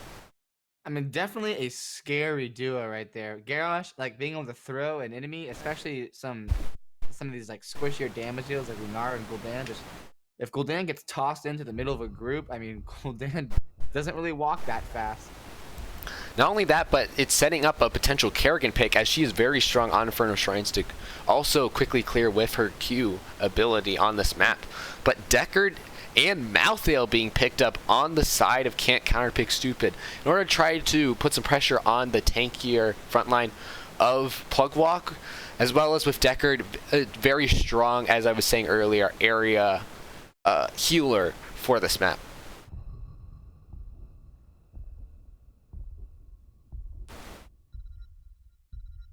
The last pick for Plugwalk, to see what they want to do to complement their Garrosh Blaze earlier picks. It's Alarak actually on this map. Very interesting and very reliant on the front line in order to try to get the engages in this game for the Alarak to follow up on. I am a big fan, as you said for yourself, of this Deckard pick here. When you see these like divey heroes like the Garrosh, the Blaze, the Orphea, being able to just throw out a cone that makes everyone fall asleep is definitely useful. Yeah, I would have liked a Kerrigan actually on the side of Plugwalk with how strong he is, or how strong she is, excuse me, on this map overall, and to complement their Garrosh Blaze. And we saw it already come out and do a good amount of work in game number 1, but instead they go with Alarak. Interesting choice for them. Maybe potentially to single out the Malthael in fights in this game number 3.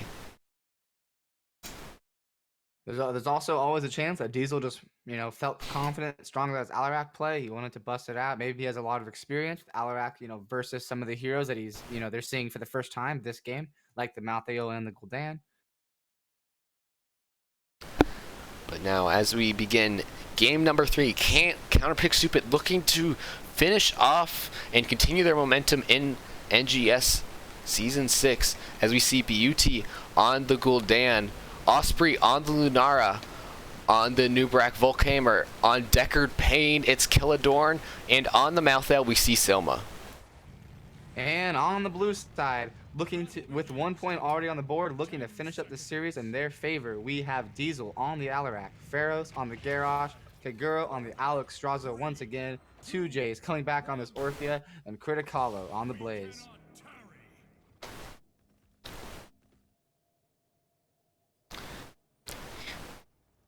This time it looks like they're looking to not necessarily beta structure with the Nubrak this time, after being having some less success in game number 1, as it's more of a standard rotation by Cant Counterpick Stupid this match.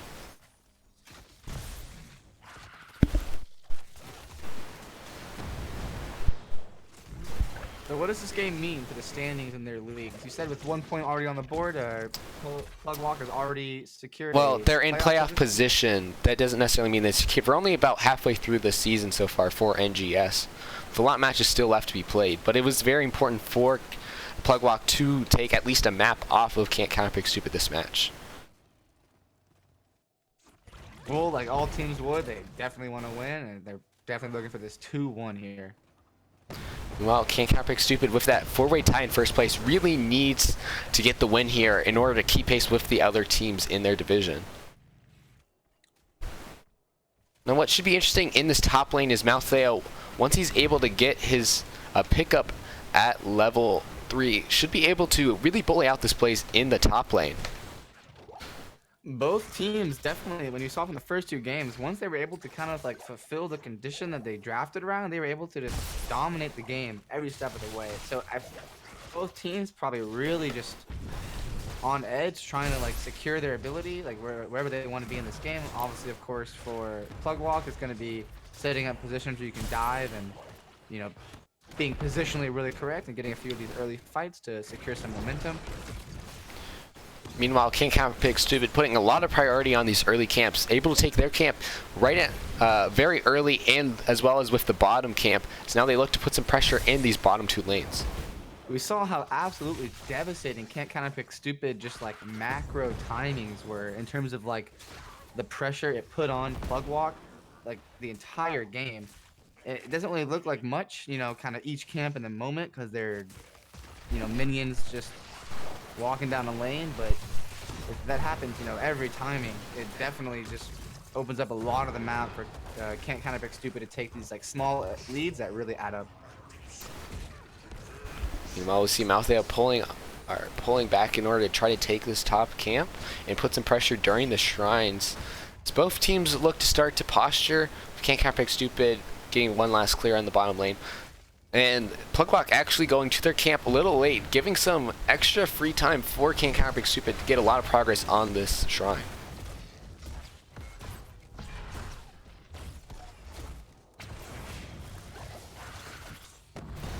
Here we should be able to see the true clear potential of Gul'dan early on as Pluglock starts to rotate from their camp down here. And with Malthea still in the top lane, they can look for an early engage. Gul'dan doing Gul'dan things, clearing out these demons really, really fast. Meanwhile, Plug the Walk just walking onto the shrine position, absolutely owning it. Decker Kane rooting Alarak. Meanwhile, Lunara thrown in here with actually pushback. Alarak getting the silence off too, so she's in no way to escape. Looks like the oil and the Alex Raza will be enough to take down Lunara. Anubarak also trying to run away with the stun and the Alarak hit. Oh, so close to dying. And the blaze fire. I think that just hit the very edge of it. One pixel to the right and he would have been alive.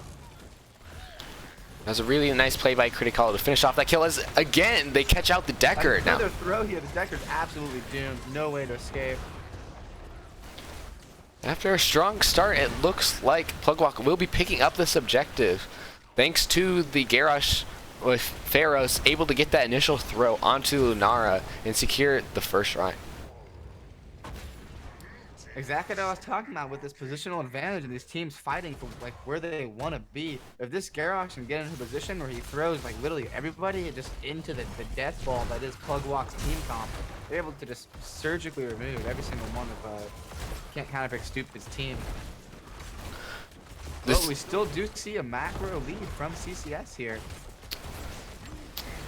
Yeah, the thing is one of the large reasons why they lost that fight is because Malthea was pushing that entire time. So they are able to be with XP. As we see Cant Counterpick Stupid looking to try to get a pick on the retreat by Pluglock, seeing if they can potentially catch out this Garrosh with the stun. They go down doing tons of damage and the Nubarak knockup. Alex Straws is healing. Garrosh actually pushing Nubarak over the wall. Garrosh, however, still very low. Looks like Decker Kane's gonna be coming around and trying to save his Nubarak.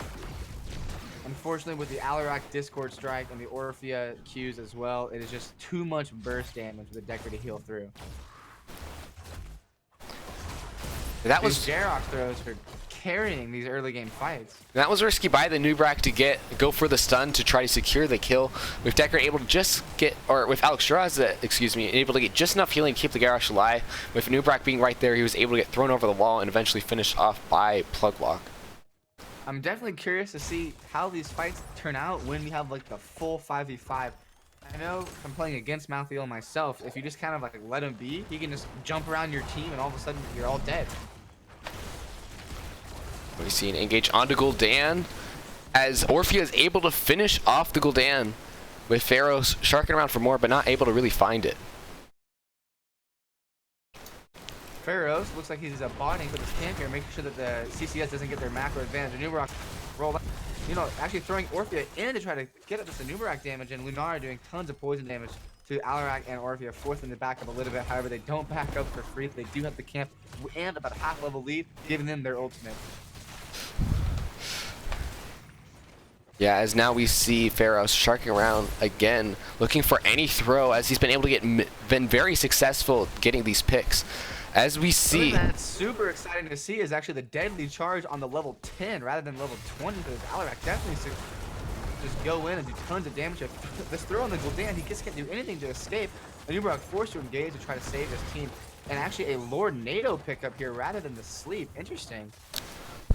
Yeah, Orphea was caught out, even though they were able to find the Gul'dan. The problem was Orphea was separated from her team, so they're able to get the trade there at least on the side of Cant Counterpick Stupid. So now they look to rotate in this top lane and maybe look for this Blaze. No, he's able to charge out time. But yeah, I agree. About this Lord NATO pick rather than, when I saw this Deckard, I thought it was for sure, one of the big reasons was his ultimate. I think that's just showing how much respect they have for Ferris on this Garrosh, as that's probably going to be to try to force him away, as he's been able to get way too easily onto the back line and get some easy throws in order to just win fights for Pluglock. So that will likely be a way for them to try to peel off that Garrosh. both teams getting camps right here. I really like the proactivity of Plugwalk coming in here. They definitely are fighting very hard for this victory. Yeah, however, they will be late yet again for the objective, as they were late to get over to their camp, with Gul'dan able to get a lot of clear onto this shrine early on. And unlike last time, we now have 10 ults available and a mouth here to join the fight. Let's see how that makes things turn out differently. Pharaoh's walking in, looking for a throw, gets cocooned by the Anubarak, taking him out of the fight. They're desperately trying to get him out. Anubarak coming in, Critical extremely low. Bunker drop forced to keep him alive. Meanwhile, Mouth AL and Orphea with the crushing jaw is trying to take him off. Last rights plus the damage of the Reaper, doing just enough to kill this Blaze. Meanwhile, Pharaoh's caught in the middle of all of them. As we said, Mouth AL just having it be a 5v5 instead of a 5v4 just changed that fight. I'm not sure Plugwalk really anticipated the difference that would make. Oh, and Orphea gets caught up here, so they get another kill. But yeah, they were able to single out the Blaze, force him to drop bunker early, and then they were able to get last rights off on him because of that, and be able to turn around this fight now and successfully secure this. The whole game. So now we see the Frozen Punisher getting picked up here by Cant Counterpick Stupid as they look to get down this top fort.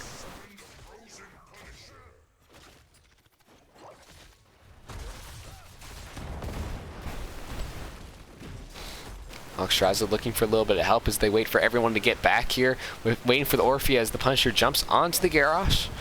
They're perfectly fine for that, and the Lornado not really hitting as Cant Counterpick Stupid is trying to look for an engage here. Instead, they're going to let the Punisher go to work now as he's able to lock down the Garrosh, but with no real follow-up for it. Looks like it will go unpunished here on this side, as Diesel able to get a large counter, or a large Q in, as the Punisher is able to take down the fort. A leap onto Orphea right as Cant Counterpick Stupid, and they finish the clear off onto this this Punisher, excuse me, as they look Just for the like rotate mid. Just like we saw in that first game, CCS is just very, very good at getting this objective and then splitting up and just maximizing how much just total control and structure damage and camps and XP they're getting from all these.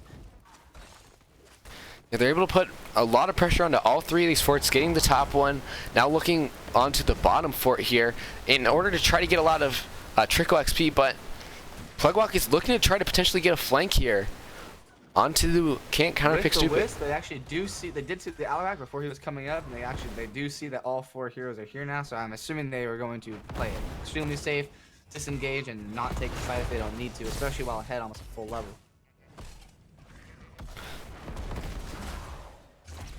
As now the team's refan out. Lunara looking to try to get a little bit more fort damage, but is forced to go top instead for the soak.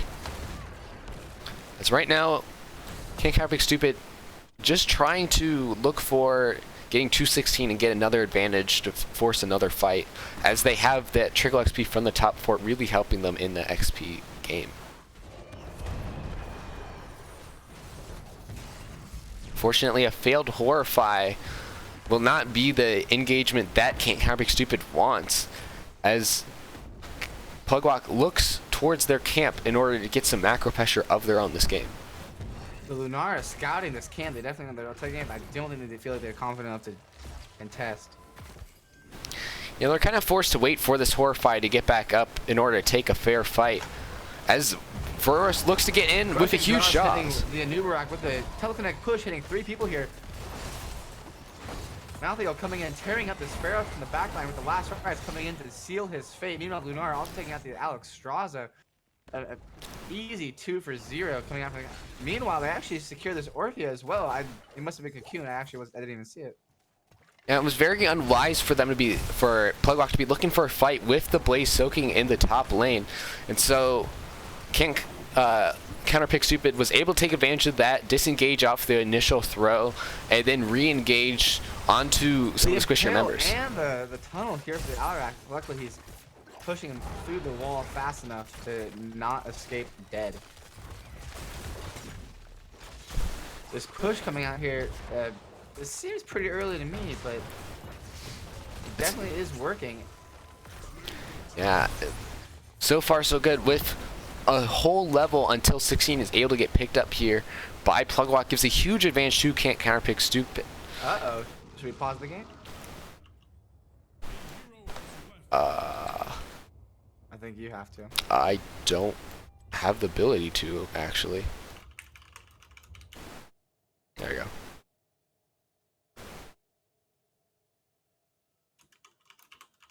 Yeah, as we wait for the game to recommence here, what do you think Plugwalk needs to do in order to get back into this game? I mean, this pause actually might be something that they, can kind of benefit from, just because they are playing more divey comp, but more just like tunnel visiony focused comp. It's definitely nice to be able to sit back and say, okay, what's going on in this game right now? And then be able to say, where do we need to be standing? Who do we need to be focusing? What skills do we need to be doing in what order? I mean, they've been so good these last 2 games with their teamwork. This is probably going to be pretty beneficial to just, analyze things from a little bit more of a third party rather than just, in the game trying to win right there at the moment. Exactly. Meanwhile, Cant Counterpick Stupid needs to really push this advantage that they have. They're already securing their 2 camps on their side of the map, but also trying to get as much progress on the shrine as possible while they have the 16 advantage, potentially forcing a fight, as Plugwalk has been willing to fight while down, whether it be a man or down a talent. But they should be able to easily secure the shrine if they go immediately for it once this game gets resumed. While there's a little bit of a lull in the action here, what do you think can't counterpick stupid even means? Are they assuming that they're stupid and you can't counterpick them? Yeah, I think what it means is, sometimes the craziest strategies, even if they're stupid, work. I I would 100% agree. Heroes such as Cho'Gall, or I guess the craziest hero we've seen, Lunara, has been putting in a lot of work in this game as well as in the last game. So far in this game, able to put out 17,500 hero damage second, only behind Malthael. So generally not considered to be a really meta hero, but able to put in a lot of work so far in this match. And something that they were able to do, can't counterpick stupid, where they were able to successfully push back Plugwalk to get that Horrify back up. It is back up. So, I mean, coming into the shrine, I believe, I can't see right now because of the pause game title, but I believe they're still 16 ahead. I believe it's like level 17, level 15. So with the Horrify up, the Cocoon up, and the Talent advantage, Plugwalk definitely has to be pretty perfect on who they're killing, like when they kill them, where they kind of position. But if they can do it, it will be very huge for them. Yeah, I'd like to see Plugwalk focusing on a target, even if they aren't able to get a throw. Really, they've been relying on getting that throw here so far in fights, and if they aren't, they've been kind of split in their focus. The Lunara has been doing a good job of getting onto the Alexstrasza in fights, while at the same time, Orphea has been going for the back line, looking for Gul'dan, and Malthael's been able to get free reign, hasn't even died so far in this match. So focusing on either Malthael or Lunara in the fight in order to get a pick, even if they don't get the initial throw. Yeah, this Garrosh in both games that he has been present in for Plugwalk has been absolutely insane on his ability to just like throw in 2, even sometimes like the fights last long enough to just throw in 3 people into the middle of their team. And the longer these fights last, if Garrosh is still alive and Orphea is dancing around, I mean, it seems like it favors Plugwalk.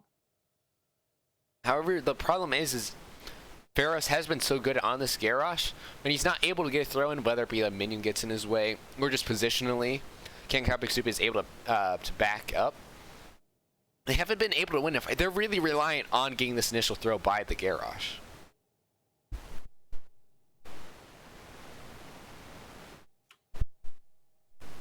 Meanwhile, yeah, it looks like the Deckard Cain, who DC'd, is very close to being able to come back to this game. So we should be starting here very soon. Yeah, what I want to see here in the upcoming fight is Critic Hollow on this Blaze. His bunker is going to be crucial here in stopping, whether it be last rites, being able to stop that ult, and overall just not getting caught out, so he has to use it on himself in order to save himself in fights. Whether it be being able to use it to save either him or Garrosh from last rites, or be able to appeal for one of his, whether it be the Orphea or the Alexstrasza who's been getting dove, and save them in fights. That might be the crucial turnaround if they don't get the throw from Pharos that Plugwalk needs. Meanwhile, for Cant Counterpick Stupid, the main thing is not getting thrown by this Garrosh like they did in the first Shrine phase.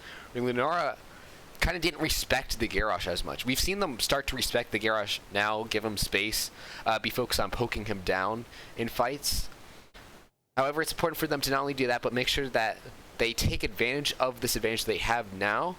And I'd be looking for this in Nubarak too, with his cocoons, which will be crucial in this fight in order to either shut down the Garrosh completely in a fight, or maybe pick out someone like a Deckard who can provide a lot of support to the Garrosh and the rest of the team in order to win these upcoming team fights. And we have yet to see a absolutely game-changing Horrify in the same way that we've seen some game-changing mosh pits. But if we do see one, it's going to be exactly that. If you know, the hits three plus people, especially with the team comp of like Malthael and Lunara being able to basically just jump around and just shred people's health, a Horrify might just, you know, take this momentum and this advantage that they already have and make it like, you know, inescapable.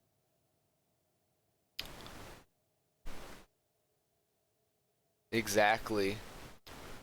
It appears that we are getting a little bit closer to the beginning, or to resuming this match, as one of the people had a computer problem. Apparently their computer decided to shut off. Not the best thing to happen in the middle of a Heroes of the Storm match.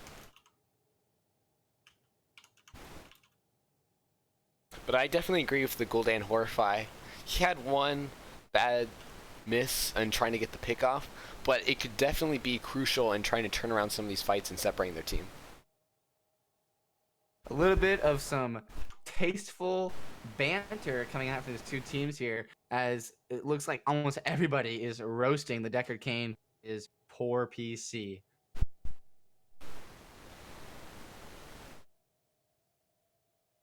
And he is back.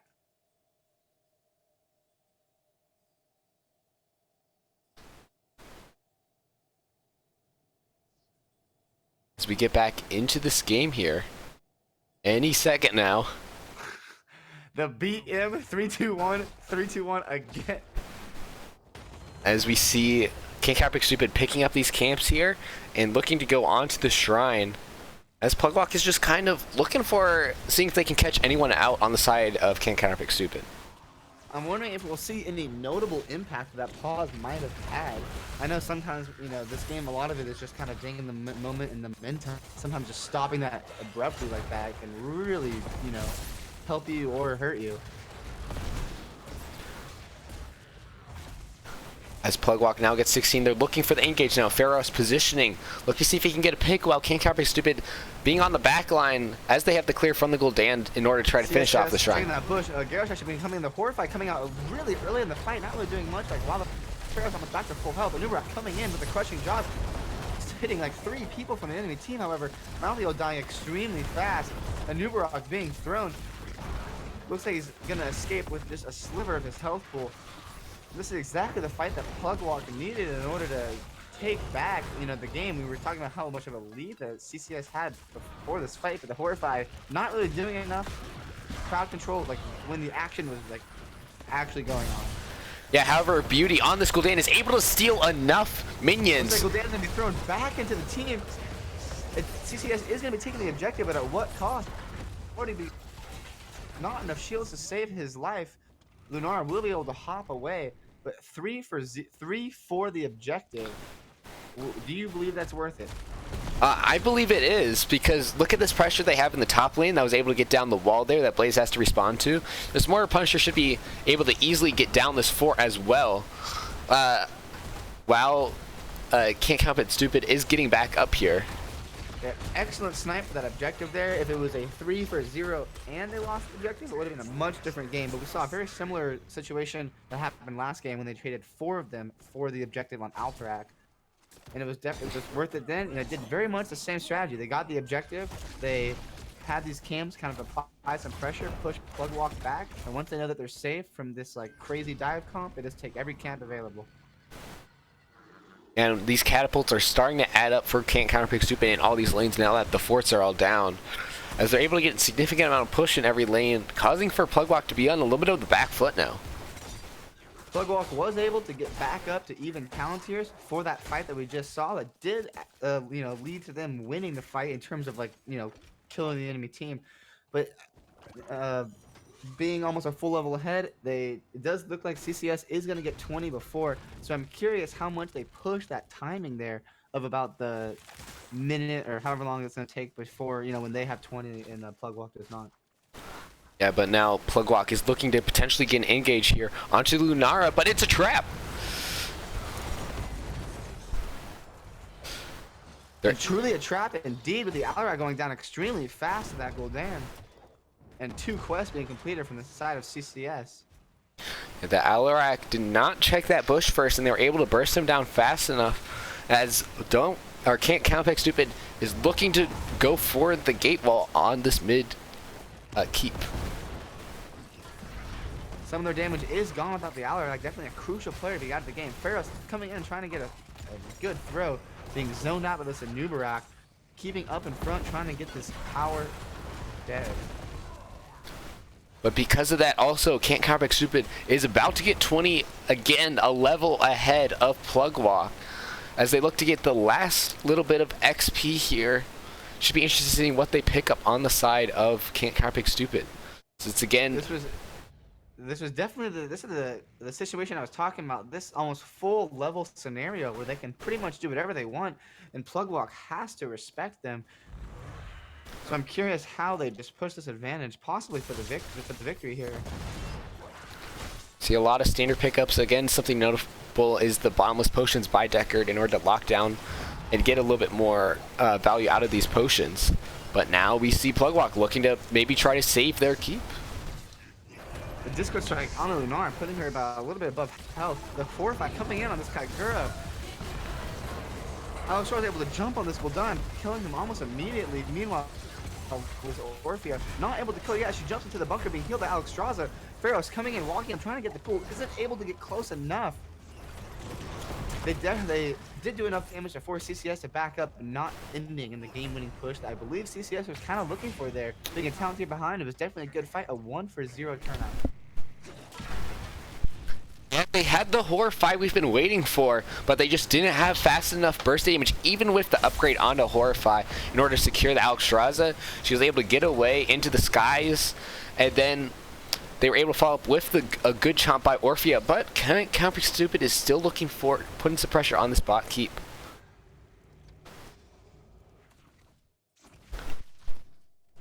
And with 20 now, it's going to be very interesting to see what Alarak does with its second ultimate ability and with all the goodies that come with level 20. They won the... They're definitely looking pretty confident they can possibly win this fight, now that they have it. Gul'dan does have the Horrify. He's going to be walking up a little bit late to this engage.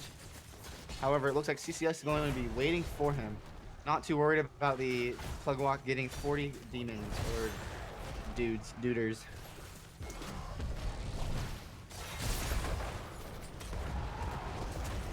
Good harass here on the garage, putting him about half health with the damage. Forced to bunker extremely early with the Horrify pushing him out of the bunker. They're actually killing him before he can get back into the bunker drop. With Garrosh out of the fight, they're going to definitely take some revenge for that with the Gul'dan kill and the Discord strike. Meanwhile, Orphea coming down for the mount damage over time. Cocoon on the blaze. Alarak forced to kind of stay in and make sure he doesn't just automatically die. Alexstrasza coming back from dragon form.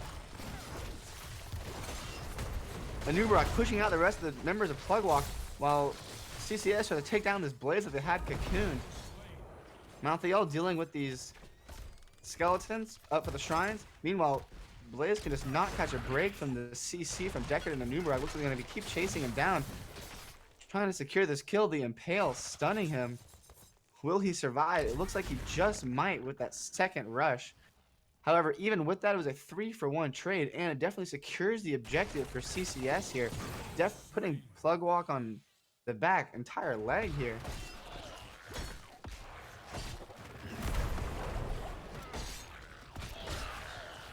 CCS pushing a little bit more of this bot lane. The Lunara forcing responses almost entirely across the map. And that was a great horrify in that fight to force Plugwalk away from the bunker there. They're able to get Garrosh down, and without that, a steady maintained presence. Orphea was able to get the trade there, but it wasn't enough. Yeah, I'm definitely very impressed with that horrify. The bunker was coming down. Looks like it was ready to save everyone that was taking damage, but no one could get inside it. They were too scared. Exactly. In the mist, taunt there allows for Osprey to get barely away with her life. As now, Cant Counterpick Stupid is just going to hold this objective until they're able to pick up the other camps on the map in order to put a ton of pressure here on every single lane as they look to potentially end with this Punisher. It's going to be very hard for Plugwalk to both split their attention into all three of these pretty heavy camps pushing, while also trying to kill, the 5 members of CCS here. But I mean, their team has done some explosive damage in this game before and absolutely turned fights they had no business winning, like the fight we saw where they were down in Palantir. Garrosh coming in, looks like he's stunning the Deckard Cain, taunting him with the Discord Strike. They're actually going to take him out very quickly, but for Garrosh's life, it seems Deckard Cain surviving by a hair. Meanwhile, Orphea coming in to secure it. A lot of them half health and taking damage from these arcane Punisher, forced to retreat here and deal with the other camps, starting to assault the core. The Cocoon here on this outright, the bunker drop looks like it saved him. Meanwhile, they actually probably are going to be able to kill him anyway with how much damage he had before he got into bunker. He is going to fall with the damage over time from the mouth. Meanwhile, he switches his target to Blaze and Alex Straza. Both of them looks like they're going to be falling right here. And GG called from Plugwalk. Yeah, that was a great way for them to disengage, be able to isolate the Garrosh there, and then re-engage and able to stun lock a lot of the members. As that was a fantastic series, as Cant Counterpick Stupid is able to take the victory 2-1 over Plugwalk.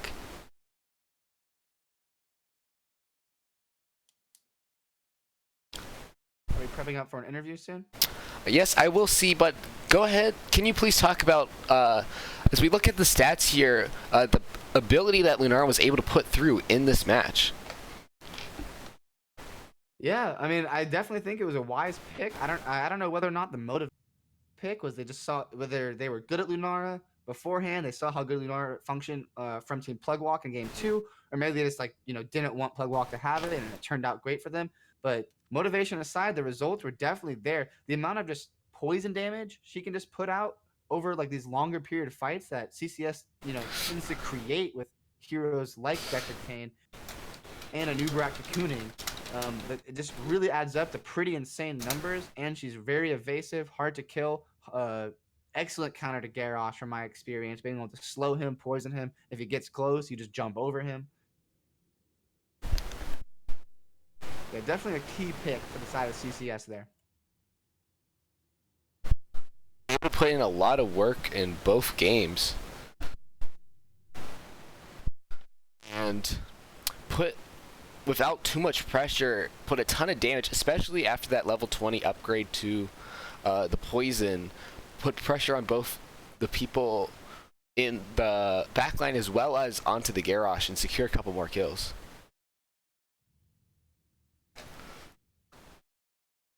Definitely. I don't remember too many memorable moments from this Deckard Lornado, but I mean, he made that choice and it definitely worked out. It worked out in the end. And the Gul'dan missed a few horrifies that would have led to some, won fights that ended up, losing fights. But I mean, that last horrify at the end that just stopped everyone from entering the bunker was definitely good enough to make up for all those. Exactly. As now we are going to go to our interview here. We are joined here by 2 members of Cant Counterpick Stupid. How are you guys feeling here after your 2-1 win? Fantastic. We appreciate the competition and we're glad to be decidedly on top of Division C West. Yeah, how important was this game to you guys with the fact that Div C West has been so tightly packed at the top of the standings? So it's yes, we got to take it one game at a time. We believe that everything was very important to us, and to have our match on Tuesday remain hyped, we couldn't get blown out of the water by Plug Walk. So we were making sure that we were doing our homework on Plug Walk. They played a fantastic game. I think that if you look at the kill count, they actually killed us more all 3 games. We just happened to come out with the victory, but great game by Plug Walk. We're lucky to have won. I have a couple questions for you, but first I want to shout out to that last horrify in like one of the ending team fights that just like stopped everyone from entering the bunker. It was pretty insane. So that is Beauty, and she remarked that she didn't mean to do a couple of her horrifies, but her husband, who is Osprey, said, I think she meant to do that one. And I would say by the results, that's absolutely correct. Fantastic job, Beauty. I couldn't agree more. You kind of touched on this already, but one of my questions was how much like draft metagaming were you guys doing? Because it seemed like the first game you just like auto banned Kale, and then game 3 you picked Lunara. Was that like for because you guys were good at Lunara? Or did you just not want the Plug Walk to have her? You saw how good they were doing with her. So we screwed up draft number 2, and we should have done better on Volskaya than we did. And so Kael'thas, 2J's loves Kael'thas. If you look at him, he's played, I think it's now 6 games in the Nexus on Kael'thas. He's won 4 of them. So we then thought, well, he played really well on Orphea. Maybe we ban that one. And that showed us that we really should have stayed with the Kael'thas ban.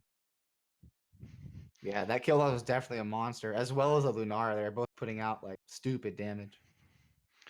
Yeah, 4.5 melee into them was probably not our best choice either.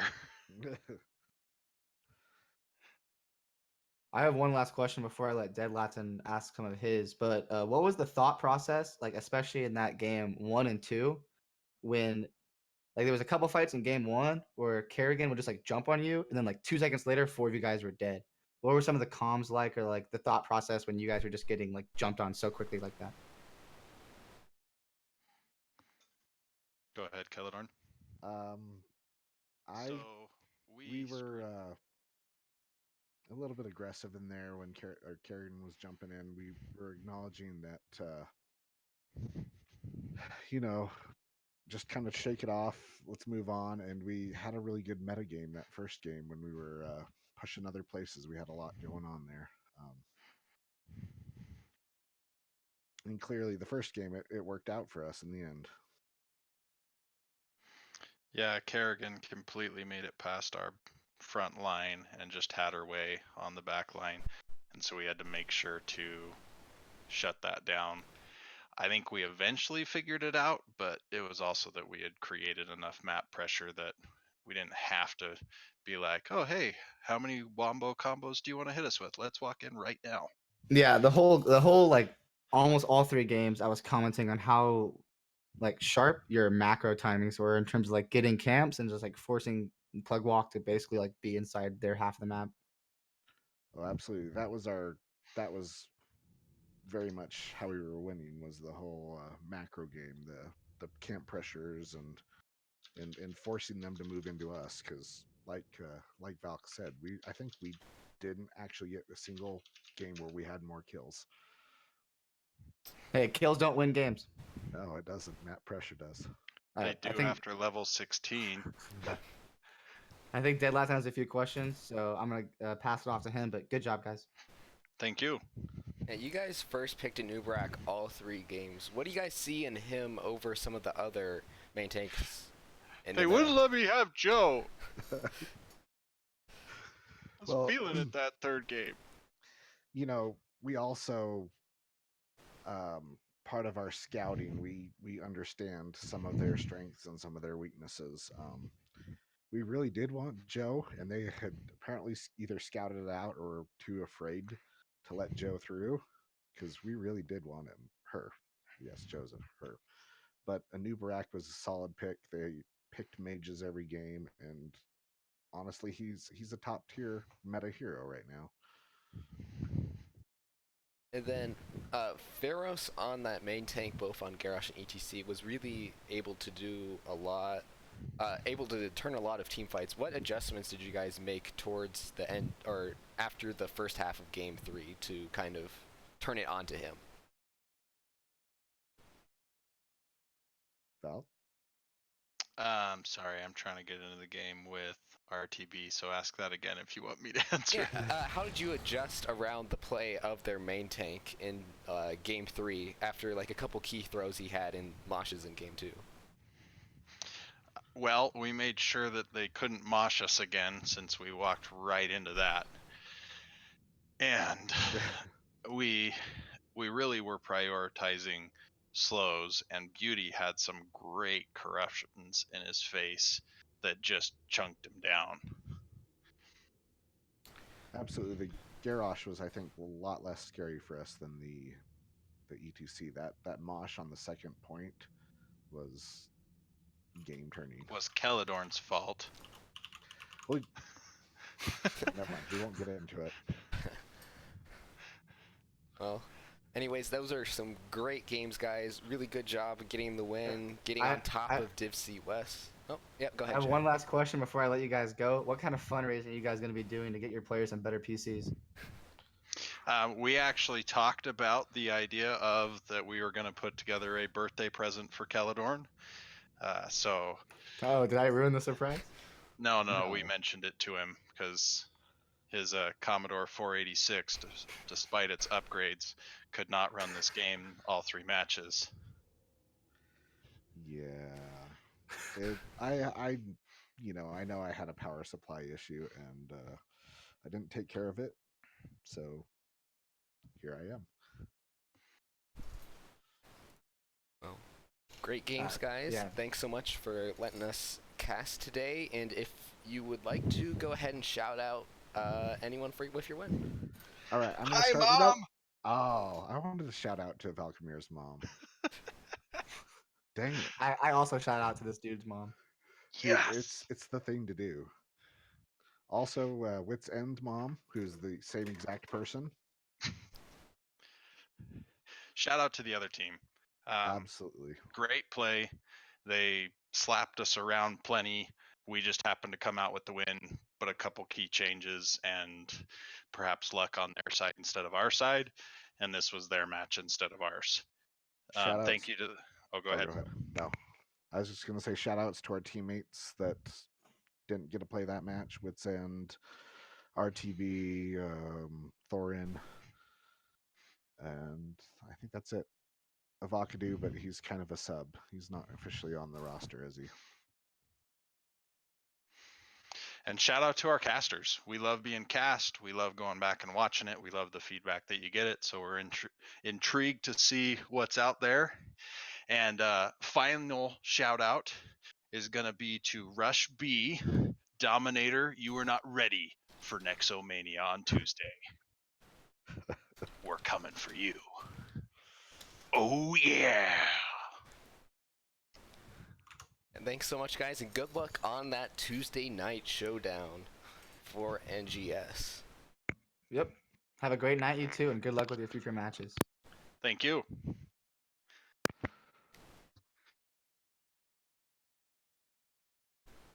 So as they were kind of mentioning there, as we look to the standings here, what we see is that Cant Counterpick Stupid is able to move up into that first place spot. And at the same time here, even though it didn't shift places on the standings for some reason, or here we go, Plugwalk is able to get into that tie for 5th place here, below the 4 juggernauts of this division, and put themselves into a playoff spot for now. Yep, as they mentioned, they're definitely very excited to get a little bit higher up on the ladder. But I mean, as you said when I asked earlier in the series, I mean, it's still pretty early on in the league, and a couple good games from any one team, and change standings to switch around. Sounds great. And as he also mentioned, Tuesday Night Showdown will be featuring two of these top teams, with Cant Counterpick Stupid going against Rush B in a very hyped, a lot better produced match than this one will be on the main NGS Don't channel. Don't short sell our production value. And with that, with a edition of Late Night NGS, I believe that will be it from both of us. Yep, I had fun casting these games. It was an excellent series to watch, excellent series to cast, and really awesome talking to those guys after.